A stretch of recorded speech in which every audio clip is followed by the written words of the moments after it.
คนเชียงใหม่เนี่ยก็สะดวกในการส่งผมก็ส่งให้นะฮะแต่ว่ายังมีค้างอยู่นะไม่ใช่ว่าเขาส่งให้ทุกคนนะหมายถึงว่ามันก็ยังมีค้างอยู่ ก็รอนิดนึงแล้วกันฮะพอดีว่าพระอาจารย์ท่านบอกว่าอย่าเพิ่งให้มา ก็ให้ส่งไปดีกว่า แต่คราวนี้มันมีปัญหาตรงที่ว่า ผมใช้คำว่าล็อตแรกหมดแล้วเพราะไม่งั้นผมไม่มีการจะไม่มีเวลาส่วนตัวในเรื่องของการปฏิบัติอะไรเลยต้องมานั่งทำกล่องเพราะเวลาคนขอเขามาแบบไม่เป็นเวลาฮะแต่ผมเนี่ยเวลาทำจะฟิกตัวเองว่าช่วงเวลานี้ถึงเวลานี้เราทำอันนี้ช่วงเวลานี้ถึงเวลานี้เราทำอันนี้แต่คราวนี้ผู้ขอเนี่ยขอไม่เป็นเวลามันก็ทำให้บริหารงานไม่ค่อยได้ครับก็อันนี้เป็นที่เข้าใจแล้วว่าของผมเข้าใจแล้วแหละว่าทำไมผู้ที่ขายออนไลน์เขาค่อนข้างจะลำบากนะฮะก็จะมีระยะเวลาซึ่งล็อตแรกหมดไปแล้วอันนี้บอกไว้ก่อนนะฮะก็บางท่านเพื่อนได้แต่ตัวเองไม่เคยฟังไลฟ์ไม่ได้ฟังไลฟ์ไม่ได้ดู Facebook ก็คือไม่ได้เป็นเพื่อนกันใน Facebook แต่ประมาณว่าบอกต่อกันแล้วโพ่งเข้ามา ปึ้งพี่ครับผมขอ1 เล่มพี่คะหนูขอ1 เล่มน้องเลียวพี่ขอ1 เล่มซึ่งมันหมดเขตไปแล้วมันหมดเขตไปเมื่อวันศุกร์ใช่ไหมฮะถ้าท่านใดที่ฟังไลฟ์จะรู้แล้วก็ผมก็จะเขียนใน Facebook แต่ว่าผมจะไม่เขียนพร่ำเพรื่อเพราะว่าโพสต์ไปเยอะเกินมันก็เดี๋ยวจะเข้าใจผิดแต่ที่สำคัญคือที่ผมไม่โพสต์เลยเสาร์อาทิตย์เนี่ยมันไม่มีเวลา ต้องแพ็คคือเอาเวลาที่จะต้องมานั่งเขียนเรื่องของหลวงพี่ภาสกรตอนแรกผมกะว่าจะเขียนเสาร์อาทิตย์ไงไม่เอาเสียเวลาเว้ย ติดกล่องแปะกล่องแรงงานคนเดียวฮะผมก็จะอธิบายให้หลายๆท่านได้ฟังว่าต้องขออภัยด้วยนะฮะเพราะมันมีแค่แรงงานคนเดียวก็คือตัวเรานะฮะเพราะฉะนั้นช้าหน่อยแต่ถ้าผมเขียนว่าบันทึกเรียบร้อยแล้วอันนั้นน่ะหมายถึงว่าผมรับรู้แล้วก็ถึงแน่นอนทุกท่านนะฮะเดี๋ยวขอผมส่งล็อตนี้จบก่อนแล้วขอพัก1 อาทิตย์เดี๋ยวจะเปิดล็อต2 ดมไม่ไหวมันไม่ได้นอนนะคุณนะฮะแล้วมันรู้สึกว่าพักผ่อนน้อยรู้เลยฮะเพราะว่าตอนขากลับผมขับรถมาผมหลับในนะจริงๆฮะคือมันเป็นช่วงแม่สวยจนถึงเวียงป่าเป้าอ่ะช่วงนั้นเนี่ยมันหลับในประมาณ5 กิโลคือแบบขนาดปากเคี้ยวนะงับแล้วมันคือผมมาดูกระจกส่องหลังอะตาผมแดงก่ำเลยโอ้ขนาดนั้นผมเริ่มไม่ไหวแล้วมันไม่เหมือนสมัยก่อนที่แบบเฮ้ยถึงไหนถึงกันเมื่อก่อนนี้ตัดต่อคาราโอเกะของพี่แจ้ ไม่ได้นอน4 วัน5 วัน 4 คืนอยู่ในห้องตัดไงมันไม่รู้เดือนรู้ตะวันมาดูอีกทีนึงผ่านไป3 วันแล้วข้าวไม่ได้กินนะคือมันมัวแต่ดูเอฟเฟกต์มาดูตัวหนังสือตรวจทั้งหมดทั้งมวลเนี่ยฮะนั่นน่ะโอ้โห5 วัน 4 คืนผมอยู่ในห้องตัดต่อแต่จนถึงมาเบรกจนรู้สึกว่าเฮ้ยร่างกายเราแปลกๆตอนนั้นแต่คราวนี้ไม่รู้แล้วว่าการเวลามันทำให้เราไม่ไหวยังสมมุติถ้าต่อยมวยถ้าต่อยมวยกันหมัดเราไปแล้วแต่ความจริงยังไม่ออกจากมือ เขาเรียกว่าความคิดมันไปเรียบร้อยแต่ด้วยกำลังที่เราถดถอยลงมันจะช้าลงนั่นนะฮะนั่นคือคำว่าก้าวเข้าสู่วัยหนุ่ม เข้าข้างตัวเองนิดหนึ่งก็นิดนึงนะฮะอย่าเพิ่งอารมณ์เสียเพราะว่าหลายๆท่านเนี่ยส่งข้อความมาค่อนข้างจะกดดันนิดนึงนะก็ต้องขออภัยด้วยนะฮะอันนี้เราก็จะรู้ว่ามันจะมีอย่างที่ผมบอกว่าตัวหนังสือเนี่ยมันจะบ่งบอกถึงอารมณ์เราก็รู้แล้วว่าคนนี้ไม่ได้ปฏิบัติหรอกแต่อยากได้ไปเก็บสะสมนะฮะเราก็เข้าใจแต่เมื่อทุกอย่างมันออกจากปากเราเขาเรียกสัจจะเมื่อสัจจะออกจากปากเขาขอไปเก็บโดยที่ไม่ได้ศึกษาก็ต้องให้เพราะผมไม่ได้สร้างกติกาไงว่าเอาไปต้องไปปฏิบัตินะหรือว่าเอาไปอ่านนะผมไม่ได้สร้างกติกาเพราะผมถือว่าธรรมะพุทธเจ้านะครับถือว่ามันเป็นสากลใครที่ได้ไปถ้าเขาอ่านเขาก็รู้ถ้าเขาไม่อ่านอย่างน้อยมันเป็นหนังสือที่เรียกว่าผมบอกแล้วไงว่าคุณจะไปหาเล่มอย่างเงี้ยนะฮะราคา100-200ไม่มี ไม่มี ไม่มีแน่นอนประมาณ400อัพเพราะว่ามันลงUV ด้วยแล้วก็ทำนูนด้วยฮะนะครับบางคนได้ไปก็จะเห็นนะฮะว่าจะมีแผ่นพับเสียบอยู่ด้วยก็จะเป็นแผ่น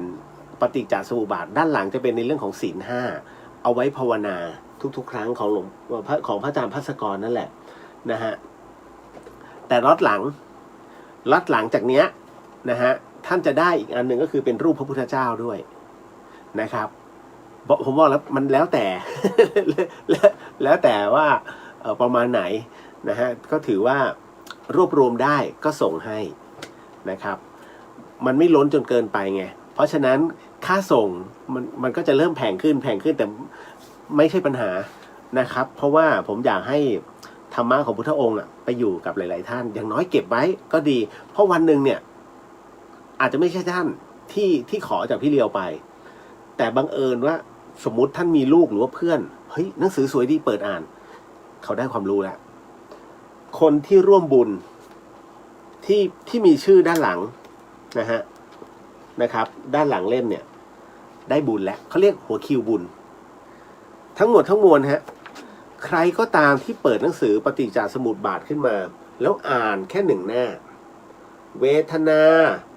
เพราะผัสสะเป็นปัจจัยเวทนาจึงมี1เวทนาคือความเสวยอารมณ์ความรู้สึกสุขทุกข์นะจำแนกคร่าวๆเป็น3อย่างแค่อ่าน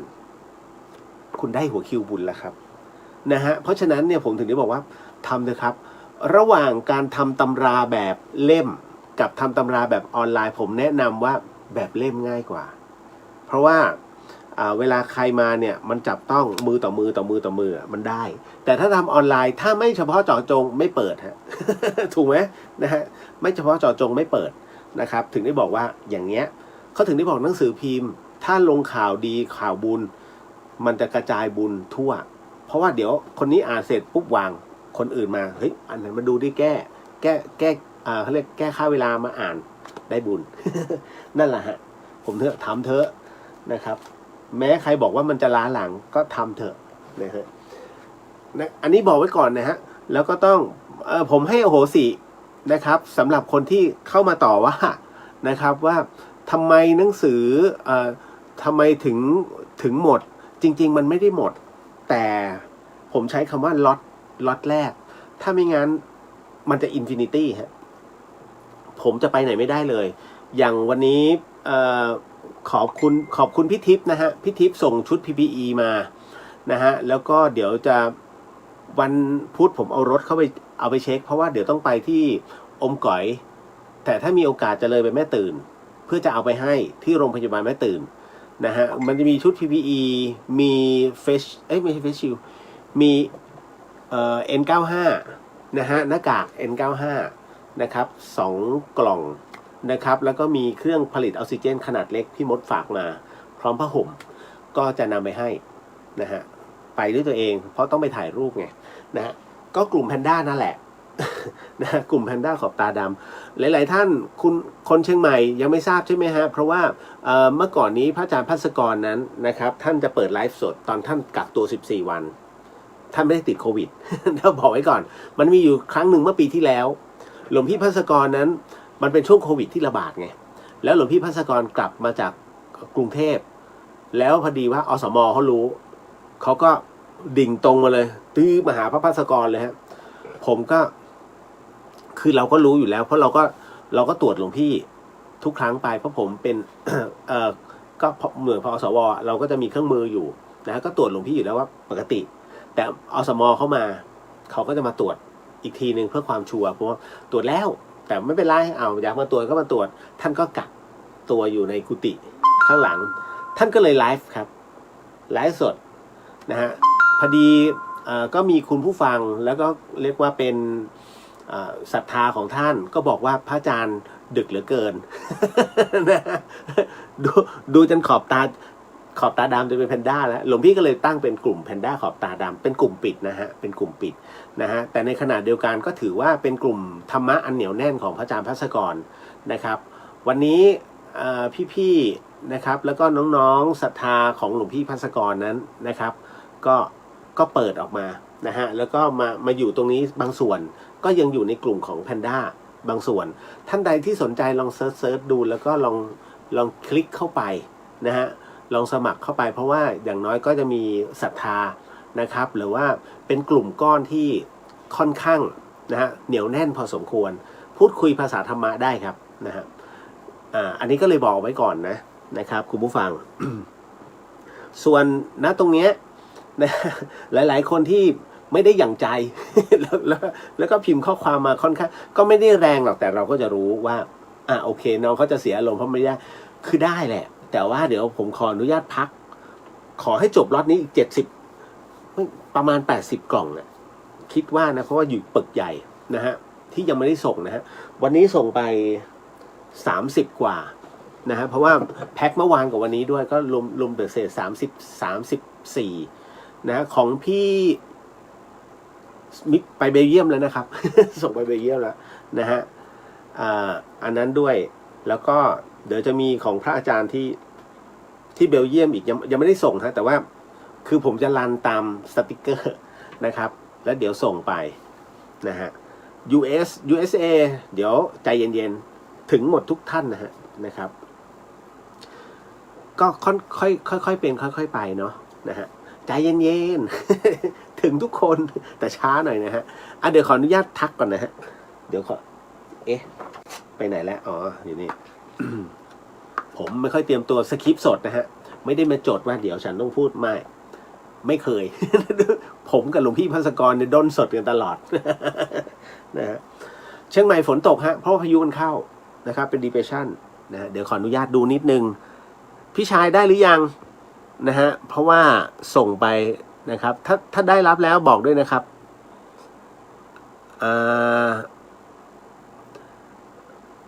คุณประจักษ์สวัสดีครับพี่เลียวสวัสดีครับผมนะคุณจันยาสวัสดีค่ะคุณเลียวสวัสดีฮะคุณจริยาสวัสดีค่ะคุณเรียวลืมบอกไปว่าหลายๆท่านที่ทวงในส่วนของยันมหาอุดมาเนี่ยผมก็ไม่มั่นใจนะว่าไปรษณีย์เขาเกเรหรือเปล่าแต่ทุกคนเนี่ยที่ส่งมาผมก็มาดูไล่รายชื่อส่งแล้วล่ะทุกคนแต่ไม่เป็นไรฮะจะมีอยู่ 3-4 ท่านเนาะนะครับเดี๋ยวผมส่งไปให้ใหม่ไม่เป็นไรใจดีฮะ ก็ผมถือว่าผมก็ต้องทำตามสัญญานะครับคือเราส่งไปต้องแล้วมันเป็นความผิดผมที่ผมไม่ค่อยถ่ายไงเพราะไว้ใจคำว่า EMS ไว้ใจคำว่าลงตัวแต่ว่าหนังสือถ่ายนะหนังสือได้มาผมเชะเลยแล้วก็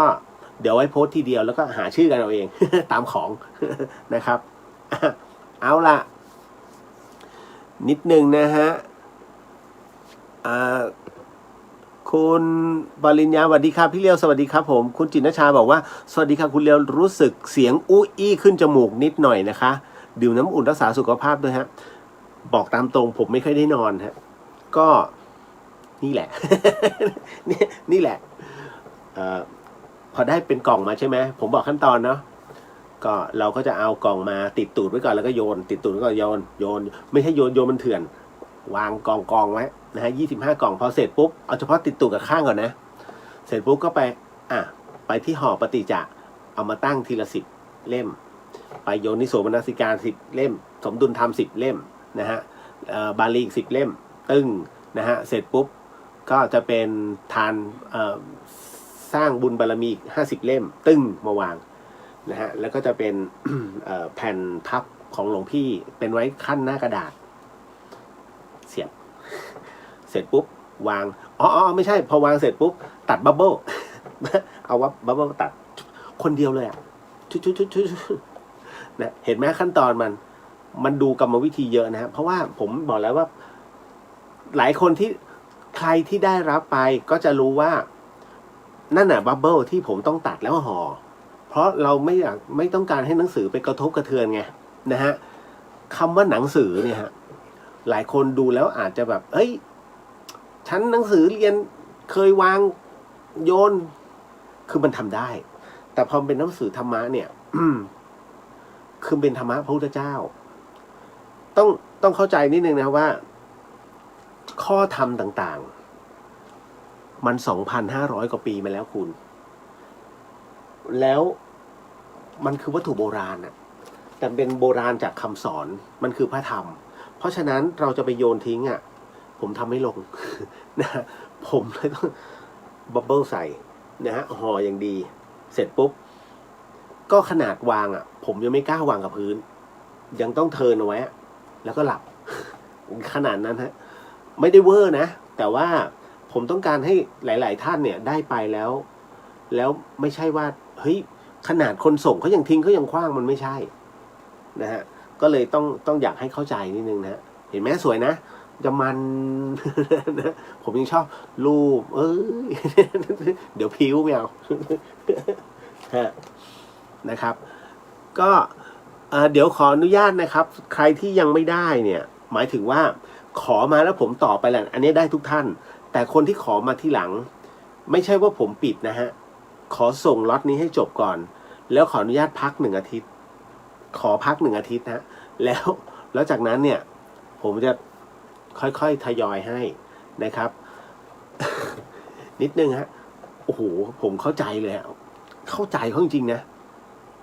คือไอ้ที่มีทีมงานเยอะอ่ะอันเนี้ยไม่มีปัญหามันเป็นแพ็คอันนั้นเขามีค่าจ้างให้ไม่ของผมทำคนเดียว ก็ใครจะได้อ่ะเราก็ได้ใช่ไหมก็คือเราก็ได้บุญอ่ะกระจายไปตรงเนี้ยน้องไปรษณีย์ยังถามพี่แล้วพี่ยังมีแจกไหมอ๋อมีแต่ตอนนี้ไม่ พอน้องถามพี่ไม่แจกแล้ว เขาก็ดูงอก็เลยอธิบายไม่ใช่หรอหมดล็อตนี้เก็บไว้ก่อนแหมพิมพ์มา3,000 กว่าเล่มนะฮะเพราะฉะนั้นเนี่ย ไม่ต้องห่วงมันมีเหลืออยู่แล้วล่ะนะแต่ขอให้จบงานหลวงพี่ภัสกรก่อนนะครับขออนุญาตนะฮะ คุยต่อ คุณเฉลิมพลสวัสดีครับพี่สวัสดีฮะหญิงพัฒน์สวัสดีเจ้าอ้ายสวัสดีค่ะนะฮะน้องมิ้นสวัสดีค่ะพี่เลียวสวัสดีครับผมคุณพิมพ์สวัสดีค่ะดีเจเลียวแล้วก็ทุกท่านหายไปนานเพราะออกไปเวเคชั่นมาค่ะคิดถึงทุกท่านแถวไหนฮะ มาจุฬาสีชมพูสวัสดีค่ะสวัสดีครับคุณจินชาบอกว่าท่านเข็มดีขึ้นไหมคะขอท่านเป็นปกติไวๆหลวงพี่เข็มหลังจากที่ไปหาหมอแพทย์แผนปัจจุบันกระดูกยังโผล่อยู่คือไม่ใช่กระดูกโผล่ตัวเอ็นมันโปรนอยู่แต่พอเจอพี่หมอมดก็พี่หมอมดบอกนะฮะผมไม่ได้ดูเพราะผมรีบไปส่งรีบแม่สวยมีไปรษณีย์ทำงานคนเดียว มี2 เคาน์เตอร์ทำงานคนเดียวแล้วคนรอเป็นพวนเลยปรากฏว่าพอกลับมาถึงผมก็เลยถามพี่หมอมดเอาตกลงท่านเข็มเป็นไงบ้างอ๋อเรียบร้อยพี่มดเรียงเส้นเอ็นให้ใหม่ก็คือจัดเส้นเอ็นให้ใหม่เลยฮะก็คือเหมือนกับแล้วก็เจาะเลือดเอาเลือดคือเปิดทางอ่ะเพราะเวลามันซนเลือดจะข้างแต่คราวนี้การกินยาเนี่ยมันแค่มันลดบวมนะฮะแต่เลือดมันยังอยู่อันนี้กรณีของแผนไทยนะอันนี้กรณีแผนปัจจุบันเพราะเป็นแผนไทยแพทย์ทางเลือกเนี่ยแกก็เปิดช่องลมนะโดยใช้เข็มทิ่มตึกคัพปิ้งแล้วก็ดูดฟืดเลือดก็จะเป็นวุ้นออกมาเสร็จปุ๊บตอนนี้เดินป่อเลย แต่ว่ายังไม่หายดีเพียงแต่ว่าไอ้เอ็นที่เป็นปูดอ่ะมันยุบเป็นปกติเห็นไหมบอกแล้วของไทยก็ดีนะแต่เราเป็นคนที่ไม่ยอมรับกันนะฮะ อย่างเราอ่ะเราเจอกันด้วยตัวเองใช่ไหมนะฮะเพราะเราคือผู้ที่ผ่านประสบการณ์เยอะแต่เด็กวัยรุ่นไม่เชื่อนะฮะเด็กวัยรุ่นมันต้องอาศัยการเวลานะฮะยุคการเวลาเด็กวัยรุ่นจะมาให้จดเขาก็ขี้เกียจแต่ถ้าให้เล่นคอมปุ๊บเอาทันทีมันเป็นไปตามเวลานั่นแหละเดี๋ยววันหนึ่งเขาก็จะต้องกลับมาเล่นจดเหมือนเดิมเหมือนกับอะไรรู้ไหมเหมือนไม้ต้นไม้ด่างสมัยก่อนที่เล่นกันคือไม้ด่างมันคือสเปชีส์ที่มันด้อยถูกไหมฮะเพราะฉะนั้นเนี่ยใบมันจึงด่างถ้าย้อนกลับไปถ้าประมาณสักปีไม่ใช่ปี2525 2,520 ผมยังนั่งขายอยู่ตรงท่าน้ำนนท์เลย บอลสีไม้ด่างเนี่ย โอ้โหแต่ผมก็บอกตายแล้วโลกมันหมุนกลับมาอีกรอบแล้วเหรอเนี่ย โอ้ไม้ไอชนิดนี้กูยังขายอยู่25 บาทตอนนี้ขึ้นมา 4,000 ตายยังนึกในใจเนี่ยมันกลับกันโลกใบนี้ ก็มันเป็นเทรนด์นะมันเป็นเทรนด์นะฮะเข้าใจ ท่านดีขึ้นแล้วครับนะฮะเดี๋ยวพี่เข็มเดินเมื่อกี้ก็เดินมายิ้มป๋อเลยฮะสุมินทาน้องมิ้นสวัสดีค่ะพี่เลียวสวัสดีค่ะเป็นไงมั่งเมืองเลยนะฮะ อย่าไปอยู่ตรงนั้นนะ น้องอันนี้น้องเป็นเจ้าของร้านซูชิก่อนะฮะคุณจริยาเสียงหายค่ะเอ้าฮัลโหลได้ยินไหมฮะ นะฮะพี่มาลีสวัสดีค่ะได้รับหนังสือแล้วภาพหน้าปกสวยงามมากค่ะเปิดเจอรูปพระอาจารย์รอยยิ้มท่านยังดูสดใสเสมอค่ะไลฟ์คุณเลี้ยวค้างเป็นระยะค่ะแต่ก็ดูได้ค่ะดีกว่าไม่ได้ดูดีกว่าไม่ได้ฟังโถ นะฮะพี่มาลีปลาสลิดยังมาไม่ถึงนะครับนะฮะคุณจินชาคุณเรียวอาจได้อาชีพใหม่ฝึกแพ็คของจนเชี่ยวชาญโอ้ตอนนี้รู้ขั้นตอนหมดแล้วฮะ คุณจริยาภาพค้างและเสียงหายค่ะคุณเรียวตอนนี้เหรอจริงป่ะตอนนี้ยังค้างอยู่ไหมฮะคุณจริยาใช้ได้แล้วอ๋อแสดงว่ามันมาเป็นพักๆ ภาษาชมรายการคุณเลียวหนังสือสวยมีคุณค่าโฆษณาธรรมทุกวี่วันตัณหาอยากได้หนังสือ โอ้ยมาครบ นะฮะเวทนาเป็นทุกข์เมื่อไม่ได้ ปฏิจจวงจรเกิดทุกข์ฉบับย่อ โอ้น่ารักมากโมทนาสาธุฮะคุณแพมรายงานตัวค่ะพี่ชายคุณชินกิจตันสกุลบอกว่ายังไม่ได้ใช่ไหมกำลังน่าจะเดินทางอยู่พี่ชายใจเย็นๆนะฮะป้าหมูบอกว่าหวัดดีค่ะนึกว่าไม่ทันละทันครับยังทันอยู่ฮะผมไม่ได้ปิดเพิ่งเปิดรายการครับ อันนี้พี่บุญโลมบอกว่าหวัดดีค่ะน้องเรียวสวัสดีครับนะฮะคุณสารัตน์สวัสดีค่ะสวัสดีฮะพี่ชายบอกปกติแล้วโอเคครับคุณมุนาไม่ค้างครับเครื่องนี้ฮะ เครื่องนี้ไม่น่าจะโอเคเครื่องนี้น่าจะโอเคคุณโน้ตบอกสวัสดีค่ะคุณเดียวเห็นหนังสือแล้วอยากได้แต่รอถึงงานพระอาจารย์ก่อนหวังว่าจะไม่หมดฮะเพราะผมอย่างน้อยเนี่ย400 เล่มอยู่ที่นู่นแล้วตอนนี้ แล้วก็เดี๋ยวจะเอาไปสมทบอีกประมาณตีเวก200 เล่มนะฮะเพราะฉะนั้นจะมีสแตนด์บายไว้งานหลวงพี่600 เล่มก็น่าจะพอนะครับแต่คิดว่าเดี๋ยวดูก่อนเดี๋ยวขอดูเพราะว่ามันมีเหตุปัจจัยอันเนื่องมาจากว่ามันจะมีตัวยันที่ผ่านการปลูกเสกเป็นยันชนิดพิเศษนะฮะอันนี้ก็คือเป็นเหมือนกับมีทั้งค้าขายแล้วก็คือสารพัดนึกสารพัดนึกนะฮะก็จะอยู่ข้างในด้วยแล้วก็จะเป็นของที่ระลึกที่หลวงพี่ภาสกรท่านทิ้งเอาไว้นะฮะเป็นกรณีให้ไว้เป็นกรณีพิเศษด้วยเพราะว่าโลกออนไลน์ไม่มีแน่ๆผมถึงได้บอกว่ามันนอนทัช อันนี้โอเคเพราะฉะนั้นจะมีอยู่แค่นั้นแล้วก็หมดแล้วหมดเลยนะฮะอันนี้บอกไว้ก่อนนะผมถึงได้บอกว่าพอดีพระอาจารย์บอกว่าแจกเธอในเมื่อญาติโยมอยากได้ก็ให้ก็เลยเปิดโอกาสแค่นั้นเลยนะฮะมีครับแต่ว่างานหลวงพี่จะพิเศษหน่อยโอ้ยถ้าแจกไปอย่างนี้แล้วงานหลวงพี่จะไม่มีอะไรพิเศษไปมากกว่านี้จบแล้ว เขาเรียกความอยากมันจบไปแล้ว ยังฮะทุกอย่างต้องมีมันต้องมีเหตุปัจจัยในการวางแผน นะครับเดี๋ยวขออนุญาตทักทายตั้งแต่ต้นเนาะนะฮะคุณปฐมพรสวัสดีค่ะพี่สุสวัสดีค่ะน้องเรียนแล้วก็ทุกท่านนะฮะแล้วก็มาถึงคุณตีบอกว่าสวัสดีครับนะฮะเดี๋ยวนะฮะเหมือนมันโยกเดี๋ยวนะขออนุญาตนิดนึงฮะไม่โยกแล้วคุณตีคุณย่าสโหนสวัสดีค่ะคุณเลี้ยวคุณย่าขอบพระคุณมากเลยฮะนะฮะ คุณย่าส่งเงาะมาให้ นะฮะจะกัดจะกินก็กระไรอยู่นะฮะกลัวจะเสียมารยาทในการออนแอร์เพราะฉะนั้นไม่ควรทำใช่ไหมฮะ เก็บไว้ก่อนโอ้โหทดลองแล้วคุณย่าสุดยอดไม่ติดอะไรนะเขาเรียกมันล่อนได้ดีมากนะฮะขอบพระคุณฮะคุณย่านะทำดีบอกว่าสวัสดีค่ะพี่เลียวสวัสดีครับคุณยานัชคุณยานัชรา สวัสดีค่ะสวัสดีฮะโอ้เรียกยาก นะฮะคุณธิดาพรสวัสดีค่ะคุณเลียวขอบคุณนะคะหนังสือได้รับแล้วโอ้ยโมทนาสาธุสวยไหมสวยไหม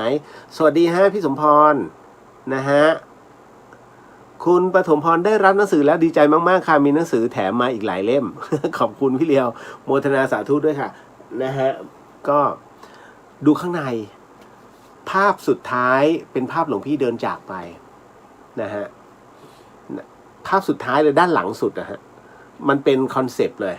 นะครับคุณนงครามบอกว่าได้รับหนังสือแล้ววันนี้ค่ะปลื้มปิติน้ำตาไหลเลยค่ะคิดถึงพระอาจารย์ขอบคุณคุณเลียวมากค่ะไม่เป็นไรครับโมทนาสาธุผมทำหน้าที่แทนท่านนะครับนะฮะอ๋อทำหน้าที่แทนในการพูดทำหนังสือนะฮะธรรมะไม่ได้ อย่าเข้าใจผิดผมไม่ได้หางอึ่งหลวงพี่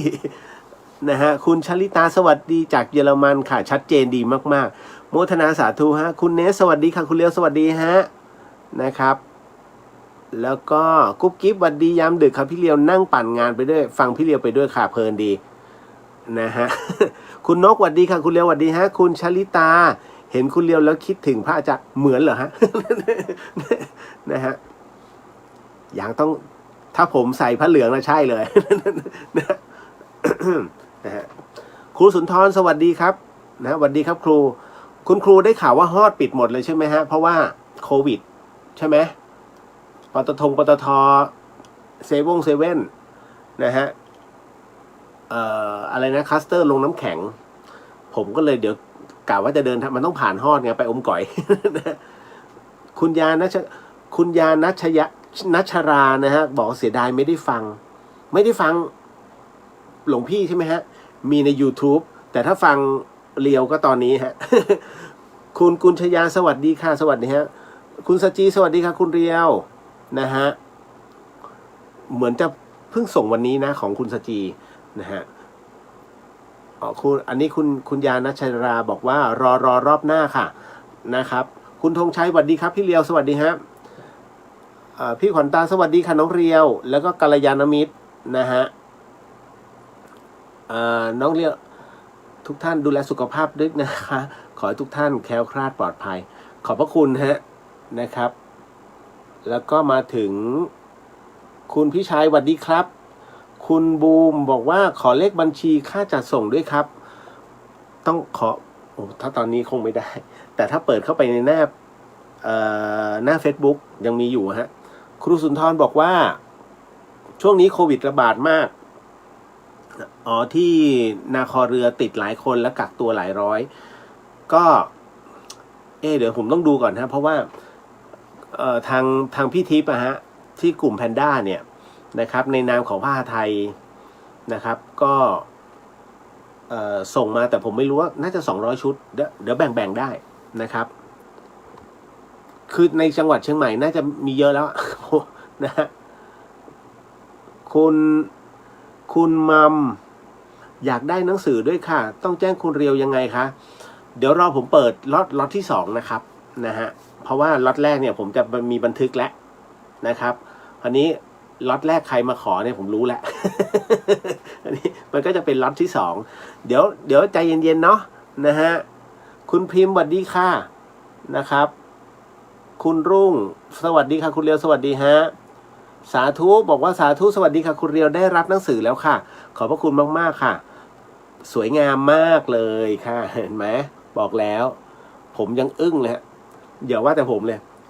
พี่หน่อยลงพิมพ์พี่ขอไว้เล่นนะ พี่ขอไว้เป็นตัวอย่างนะน้องเรียวอ๋อได้ครับพี่นะฮะ อันนี้ต้องยกประโยชน์ให้เพื่อนผมด้วยฮะผู้ออกแบบก็คุณอมรนะคุณอมรโตทองนะครับ ผู้คว่ำบอตรในวงการสื่อสิ่งพิมพ์ เมื่อก่อนนี้บิลบอร์ดทั่วประเทศอ่ะเขาเป็นคนออกแบบนะฮะ คุณพรพันธ์อยากได้หนังสือค่ะรับช้าไม่เป็นไรอยากได้บัญชีธนาคารค่ะจะโอนปัจจัยมาร่วม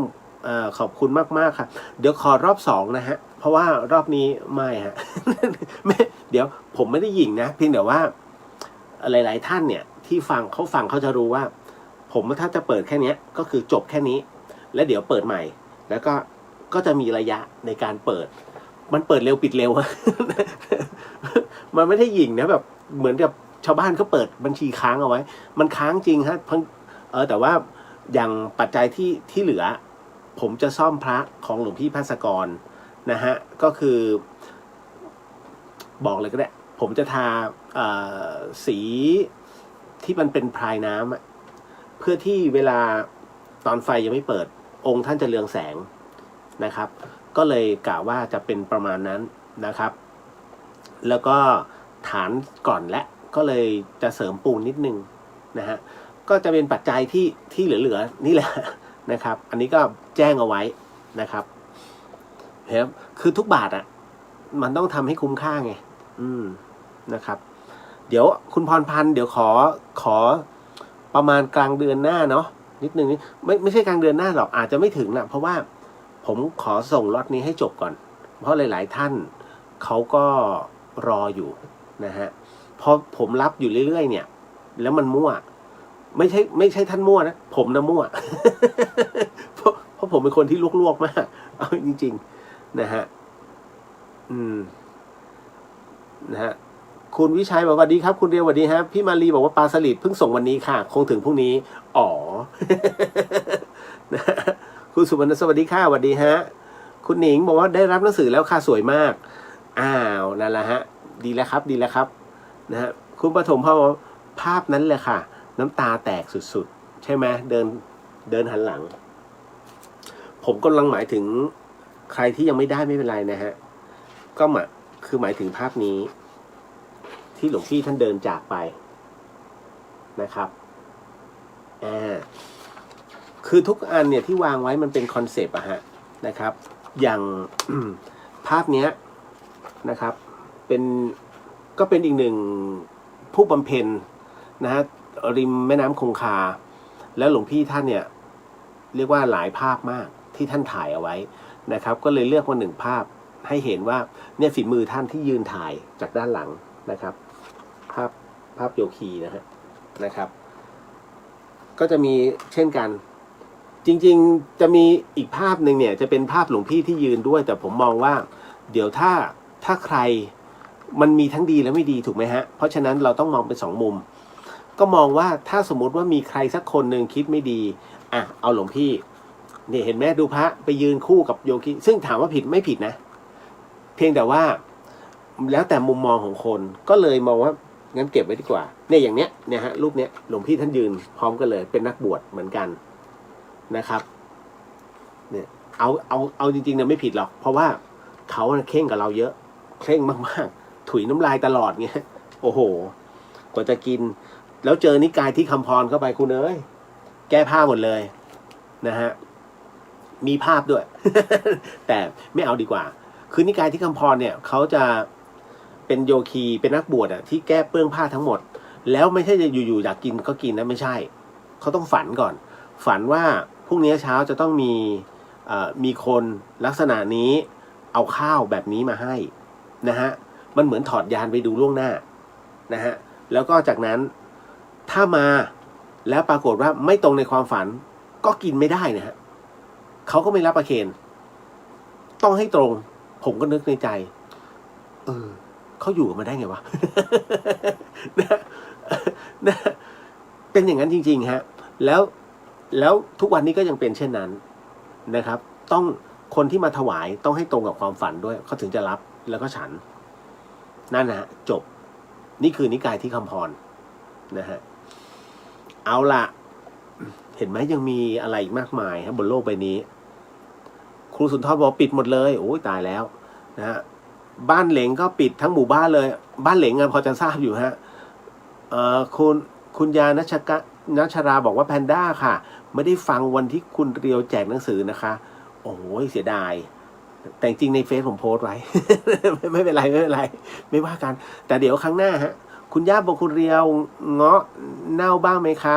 วันนี้เสียงคุณเรียวไม่ใสนะคะผมไม่ได้นอนเลย คุณย่าถ้ามีอาการเจ็บคอทานเงาะน้อยๆนะคะจริงสิผมซัดถ้าเต็มที่เลย นะฮะเงาะไม่เสียเลยดีมากดีมากฮะคุณแมมสวัสดีค่ะนะฮะคิดถึงพระอาจารย์ค่ะทุกคนนะฮะคิดถึงผมก็ยังคิดถึงหลวงพี่นะฮะคือตอนท่านอยู่ก็ทะเลาะกันเนาะ ผมก็พูดตรงๆแหละนะฮะคือบางความใกล้ชิดคนก็จะไม่ค่อยรู้หรอกว่าด้วยความที่เราเป็นน้องอะเนาะและด้วยความใกล้ชิดก็จะมีแบบเป็นปากเป็นเสียงกันอะแต่ว่าไม่ใช่ว่าอยู่ๆผมจะหลวงพี่ไม่ใช่นะฮะผมไม่เคยตวาดพระนะแม้กระทั่งพระพี่ชายไม่แต่ผมก็จะบอกหลวงพี่อะทำไมงี้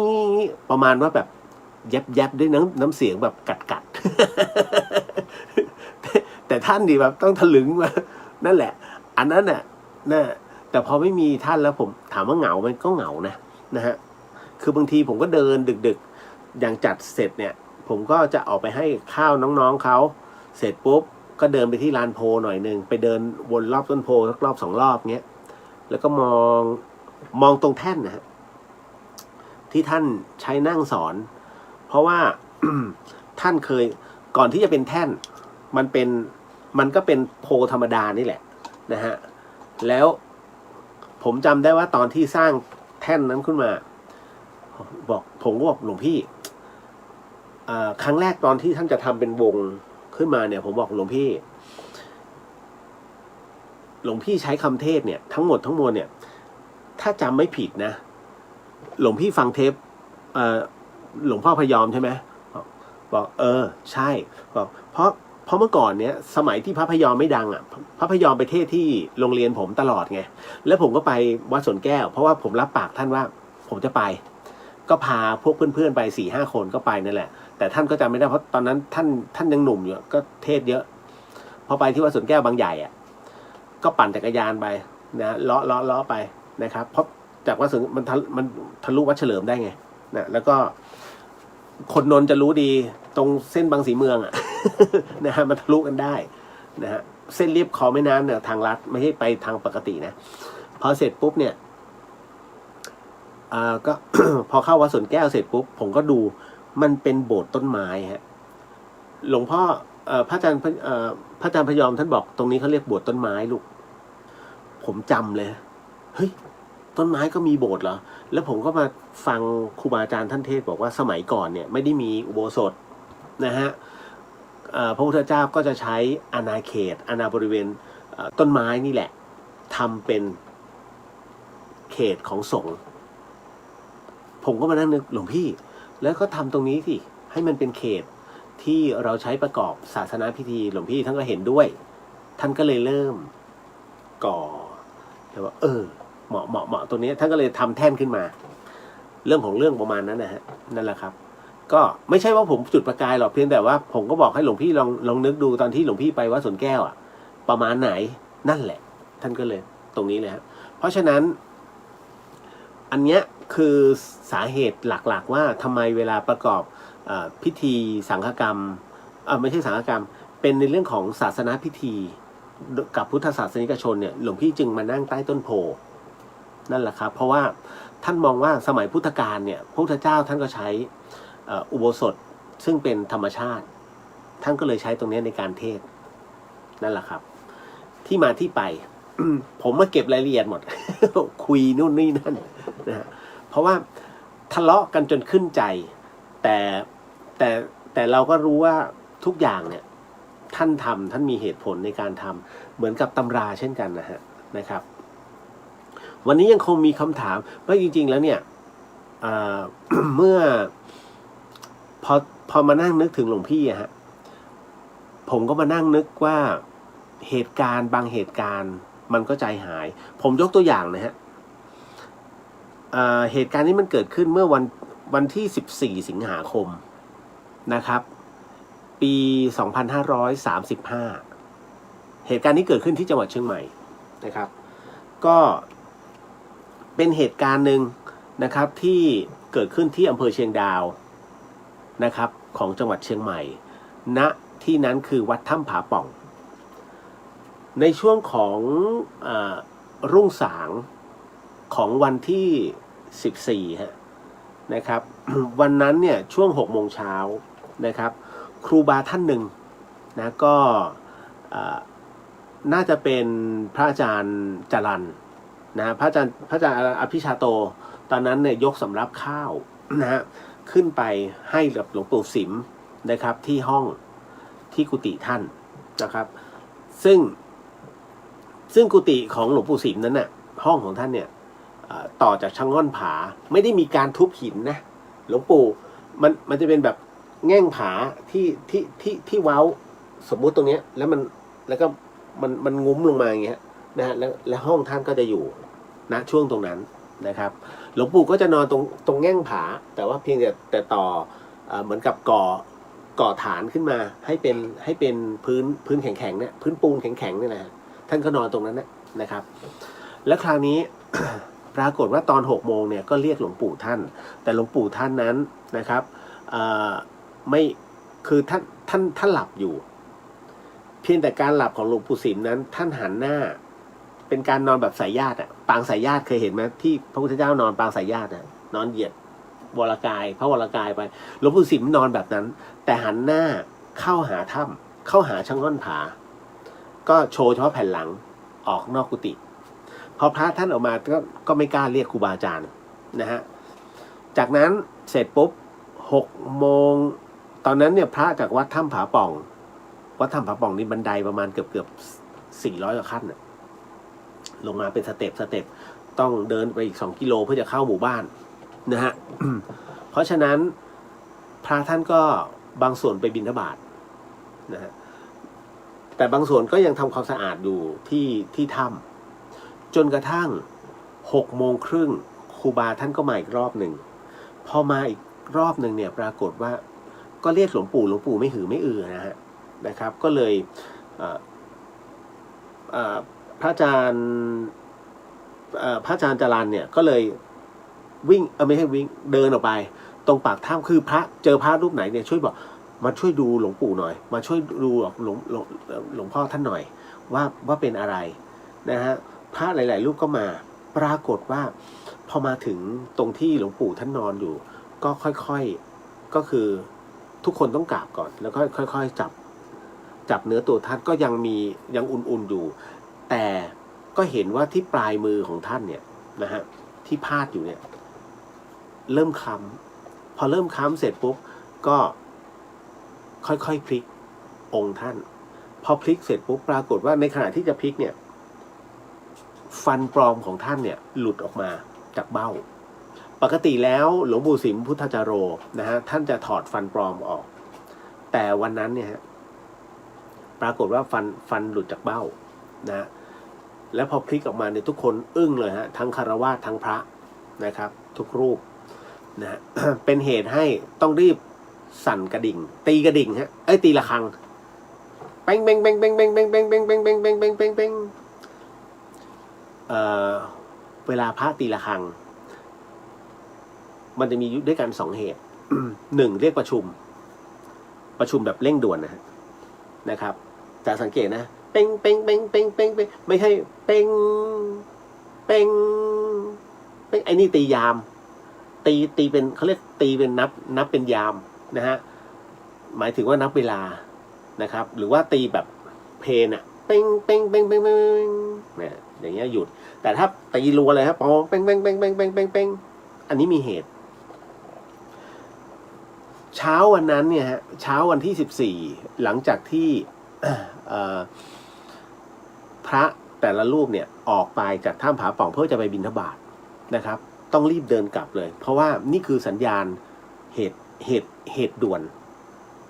ที่กำลังบิณฑบาตต้องรีบเดินกลับวกเข้ามาที่ถ้ำผาป่องทันทีแล้วก็ขึ้นไปนะปรากฏว่าทั้งหมดทั้งมวลนั้นมาออกันที่หน้ากุฏิของหลวงปู่ท่านท้ายที่สุดแล้วเนี่ย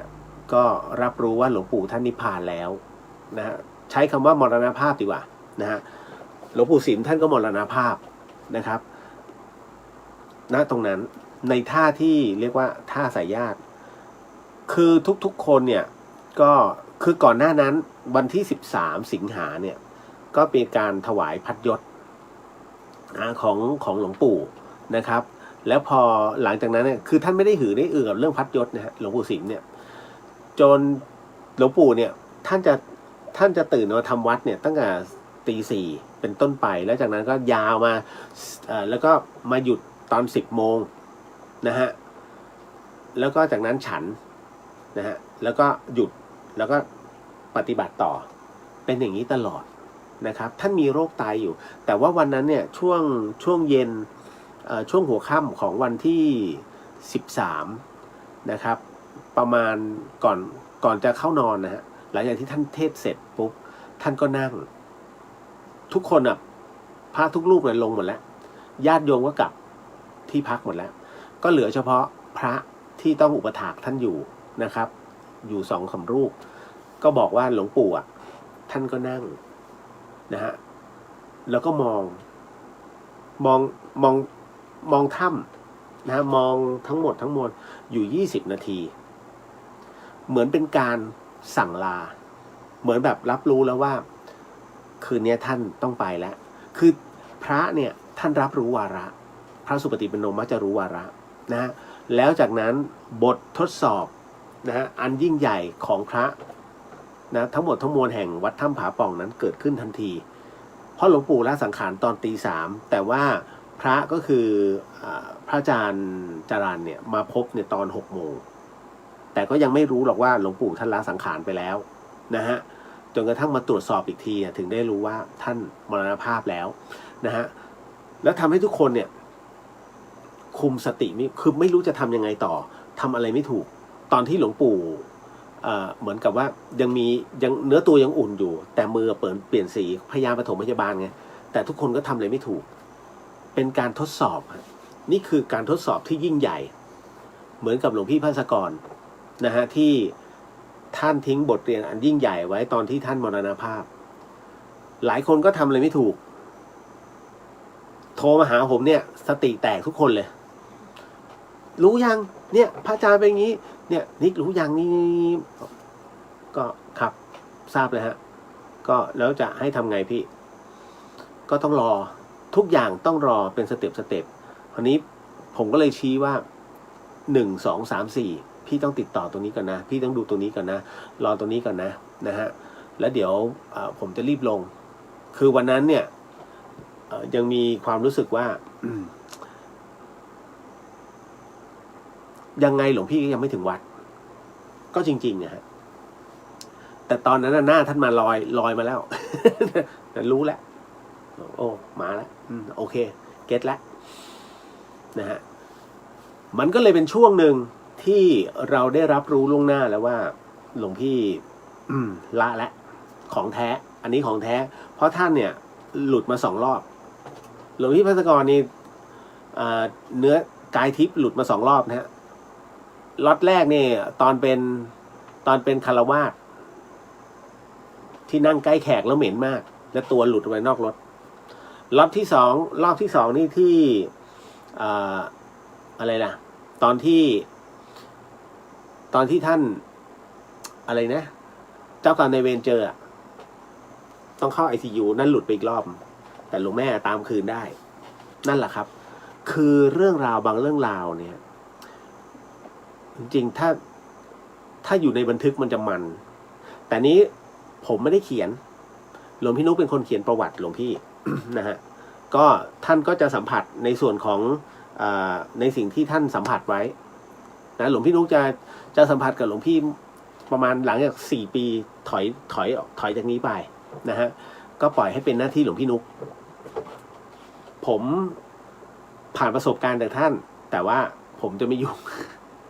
เอาไว้ถ้าใครอยากรู้เราก็เล่าให้ฟังว่าเรื่องราวมันเป็นอย่างนี้นะเพราะว่าไปแต่ละที่เนี่ยท่านจะไม่ค่อยแล้วแต่คนที่จริงๆนะเก็บประสบการณ์เยอะที่สุดคือพระอาจารย์กระเชน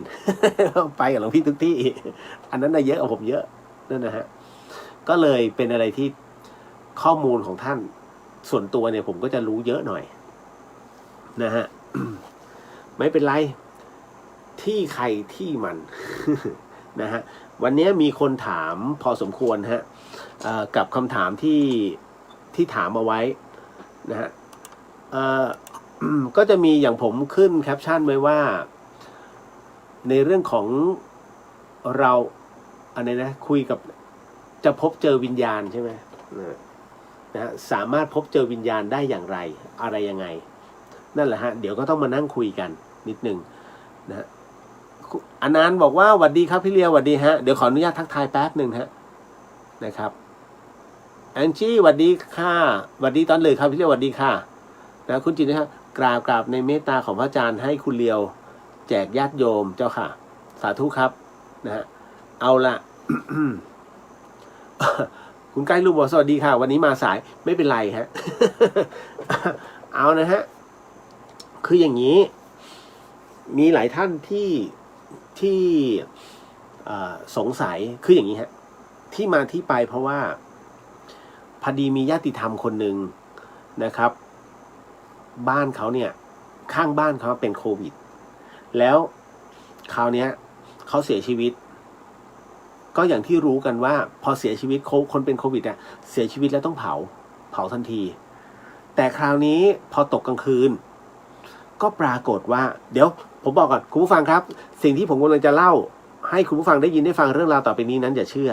ฟังหูไว้หูแล้วก็ใช้วิจารณญาณทุกครั้งในการรับฟังเรื่องราวประเภทนี้ข้อสำคัญอยากให้คุณนั้นได้ฟังเป็นนิยายใช้หลักการามสูตรนะฮะเข้ามาในเรื่องของการฟังเรื่องราวประเภทแบบนี้เขาเรียกอจินไตยนะฮะก็ปรากฏว่าอย่างนี้ฮะ ต่อนะก็คือข้างบ้านเขาเนี่ยเป็นโควิดแล้วก็เสียชีวิตลงแล้วก็มันเป็นแล้วต้องเผาเลยเมื่อเสียชีวิตแล้วต้องเผาเลยถูกไหมฮะแล้วคราวนี้เนี่ยคนเนี้ยนะฮะศรัทธาท่านเนี้ยปรากฏว่าตกกลางคืนนะฮะคือก็กลัวใช่ไหมหมายถึงว่าเพราะรอบๆเขาเนี่ยเป็นโควิดกันเยอะเขาก็กลัวแต่มันต้องเข้าห้องน้ำแล้วพอเข้าห้องน้ำตอนคืนเสร็จปุ๊บเนี่ยก็เดินออกมาพอเดินออกมาเสร็จปุ๊บเขาก็บอกว่าตรงช่วงเวลาประมาณสักตีสองนะฮะตรงครัวของเขาเนี่ยมันจะเป็นเขาเรียกเป็นเหล็กลูกกงนะที่มันเป็นลายเนี่ยโค้งๆเนี่ยลายกระหนกโค้งๆเนี่ยเป็นลูกกงนะฮะเขาก็มองไปตรงที่ลูกกงปรากฏว่าคนที่ตายจากโควิดอ่ะเขาค่อยๆเดินแล้วก็หันโอ้ยขนลุกแล้วขนลุกแล้วก็หันมามองเขาแล้วก็เดินไปเขาก็ตกใจบอกเฮ้ยก็เพิ่งเผาไปไม่ใช่เหรอนั่นน่ะแต่บังเอิญว่าทำไมไม่ไปคำถามคือทำไมไม่ไปเดินบ้านเขาแต่ทำไมมาเดินที่บ้านเพื่อนบ้านก็คือบ้านของศรัทธาท่านเนี้ยเขาก็เลยถามมาว่ามันเป็นเพราะอะไรผมก็เลยบอกว่ามันไม่ใช่เป็นเพราะอะไรมันเป็นเพราะความผูกพัน มันมีอย่างเดียวคืออย่างนี้ฮะคุณผู้ฟังการจะพบเจอในเรื่องของวิญญาณเนี่ยนะครับมันไม่ใช่จะเจอกันง่ายๆอย่างบางคนเนี่ยทำรายการนะเอาง่ายๆจ้าองค์จ้าเอ๋อะไรเนี่ยเชิญยิ้มใช่ไหมที่ทำรายการผีผมถามว่ามีไหมฮะเทปไหนที่เขาเจอผีนะฮะมีแบบผวาเองใช่ไหมเขาเรียกจิตมันหลอกผีจะไม่มาให้เห็นหรอกกับประเภทที่เอ้ยมาสิว่ามึงมาสิว่านี่นู่นนั่นนะทำพิธีนี่ไม่มาฮะ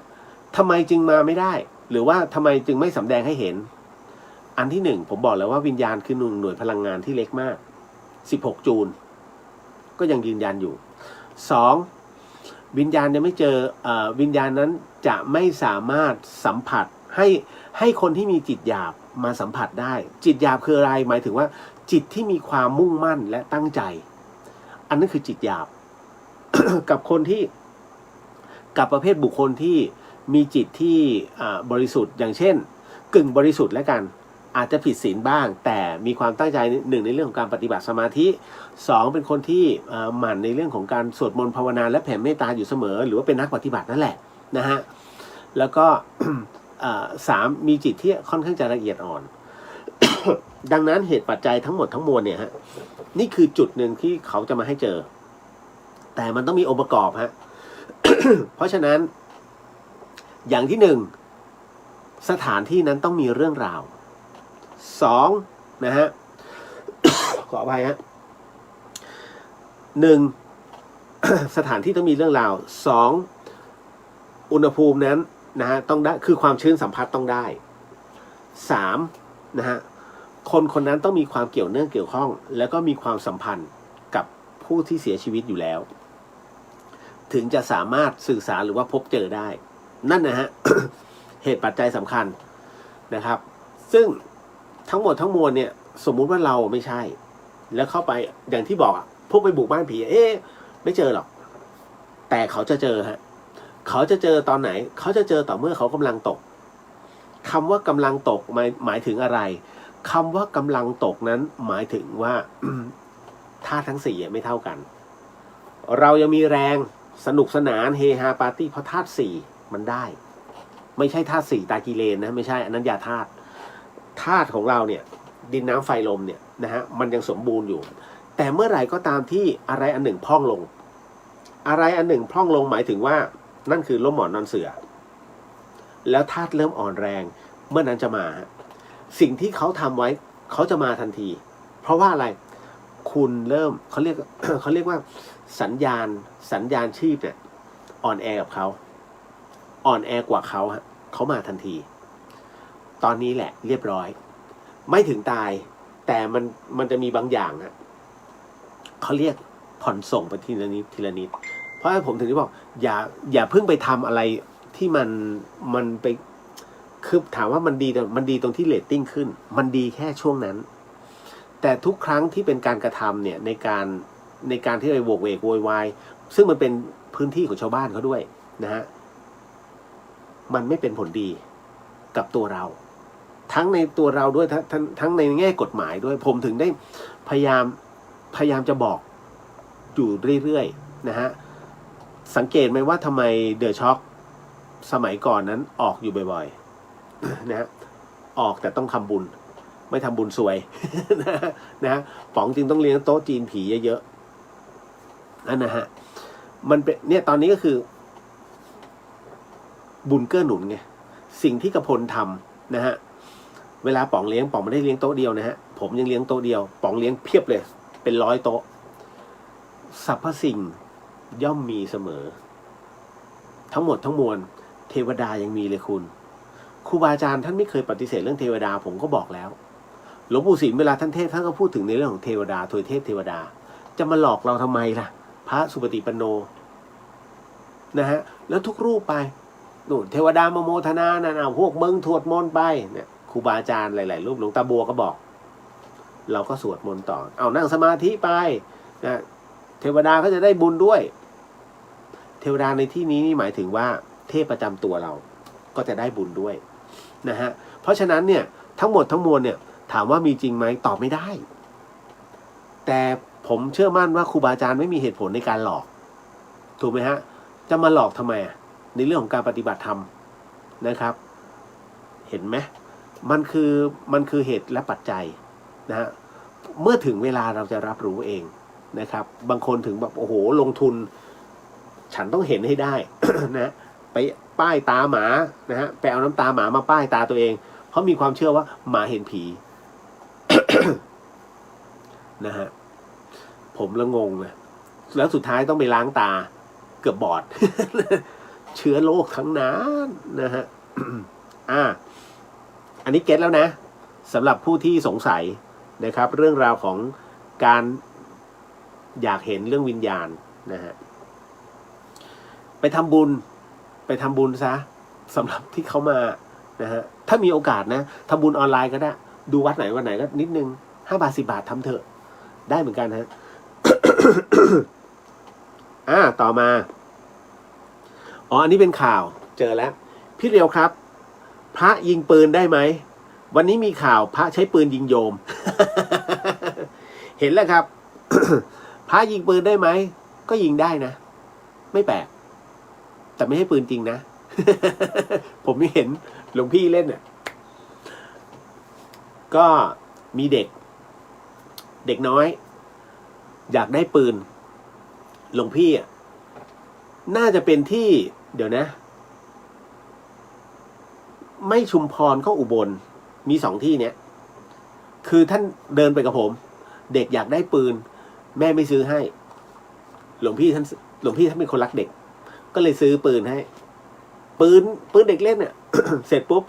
ผมถึงได้พูดเนี่ยอ๋อพระยิงปืนเห็นแล้วเห็นกับตาหลวงพี่เนี่ยยิงปืน ท่านก็ เอาอะไรนะมันเป็นแบบปืน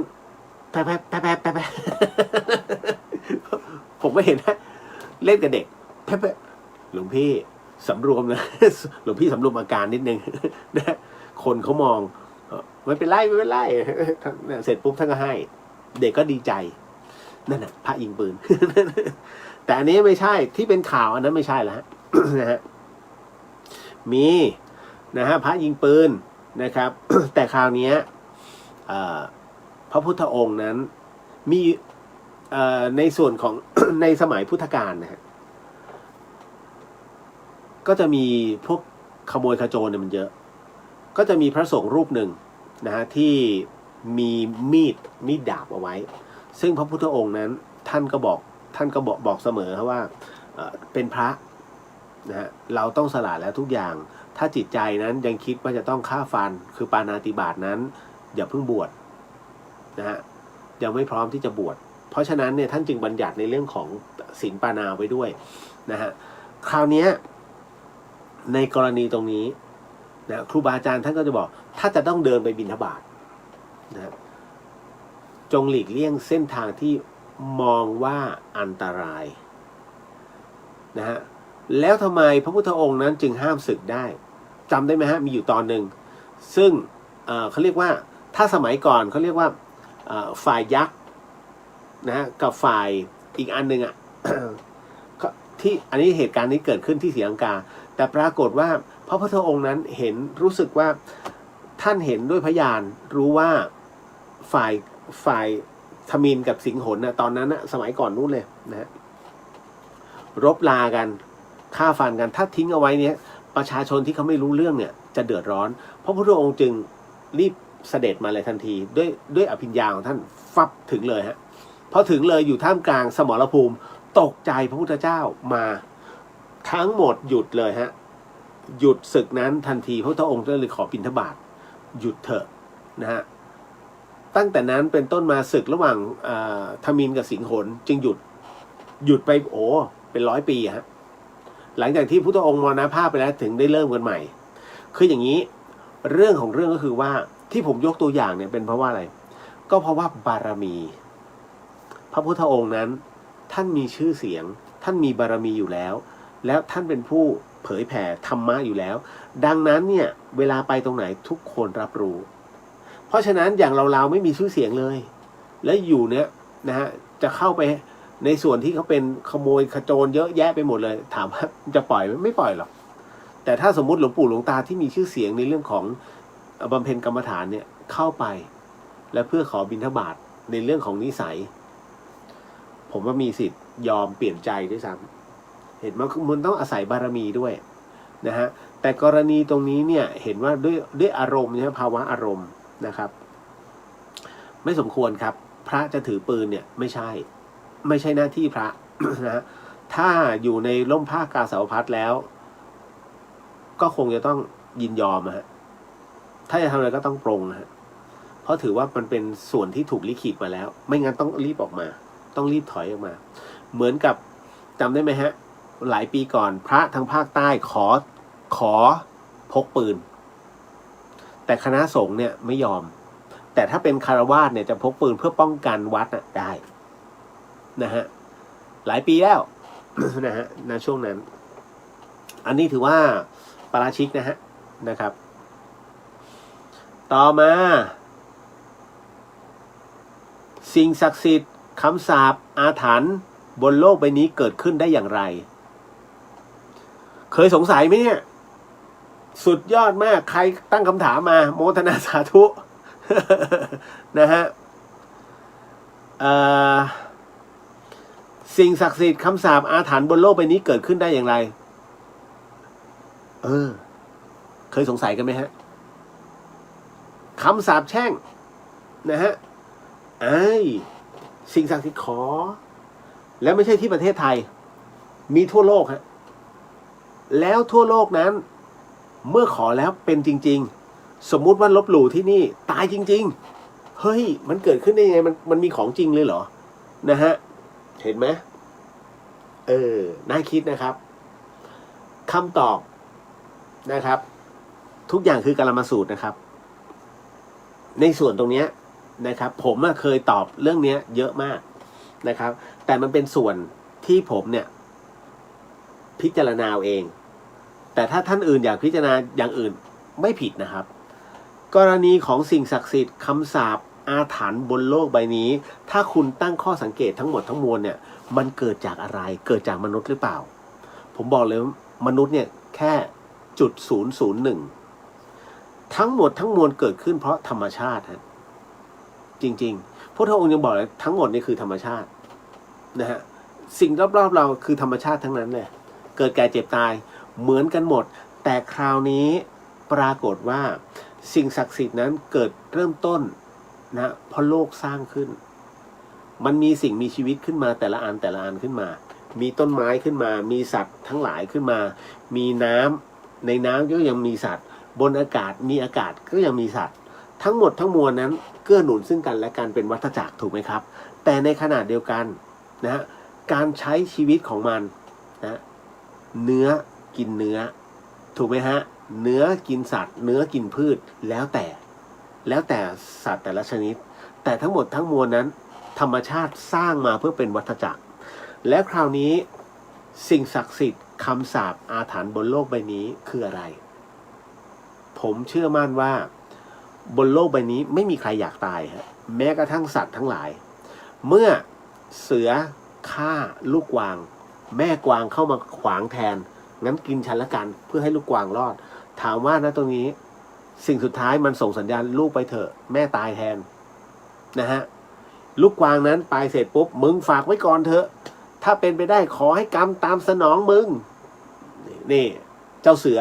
ถูกไหมฮะเพราะฉะนั้นมันเกิดจากภาวะอารมณ์ของสัตว์แต่ละชนิดเช่นเดียวกันมันคือตัวจิตที่มันเกิดขึ้นของพลังแต่ละอย่างจนกระทั่งวันหนึ่งเมื่อมนุษย์ขึ้นมามีมนุษย์ขึ้นมานะฮะมนุษย์มีทุกอารมณ์เป็นสัตว์ชนิดเดียวที่มีมันสมองและกระบวนการคิดและวางแผนเกิดขึ้นมาแล้วฮะตั้งตัวเป็นแบบนี้ศึกษาพฤติกรรมของสัตว์ในเรื่องของความแค้นถูกไหมฮะแล้วภาวะอารมณ์ที่สูญเสียและผู้ล่ามันจึงเกิดในเรื่องของกระบวนการขึ้นมาทีละนิดเป็นวิวัฒนาการขึ้นมาดังนั้นในเรื่องของอาถรรพ์1คือการสูญเสียธรรมชาติหรือว่าป่า2ในเรื่องของคำสาปหรือว่าสิ่งศักดิ์สิทธิ์ทั้งหมดทั้งมวลนั้นเกิดจากภาวะวิวัฒนาการทางอารมณ์วิวัฒนาการของการกระทำของคนและสัตว์รวมกันมันเป็นการศึกษาด้วยธรรมชาติของมันอยู่แล้ว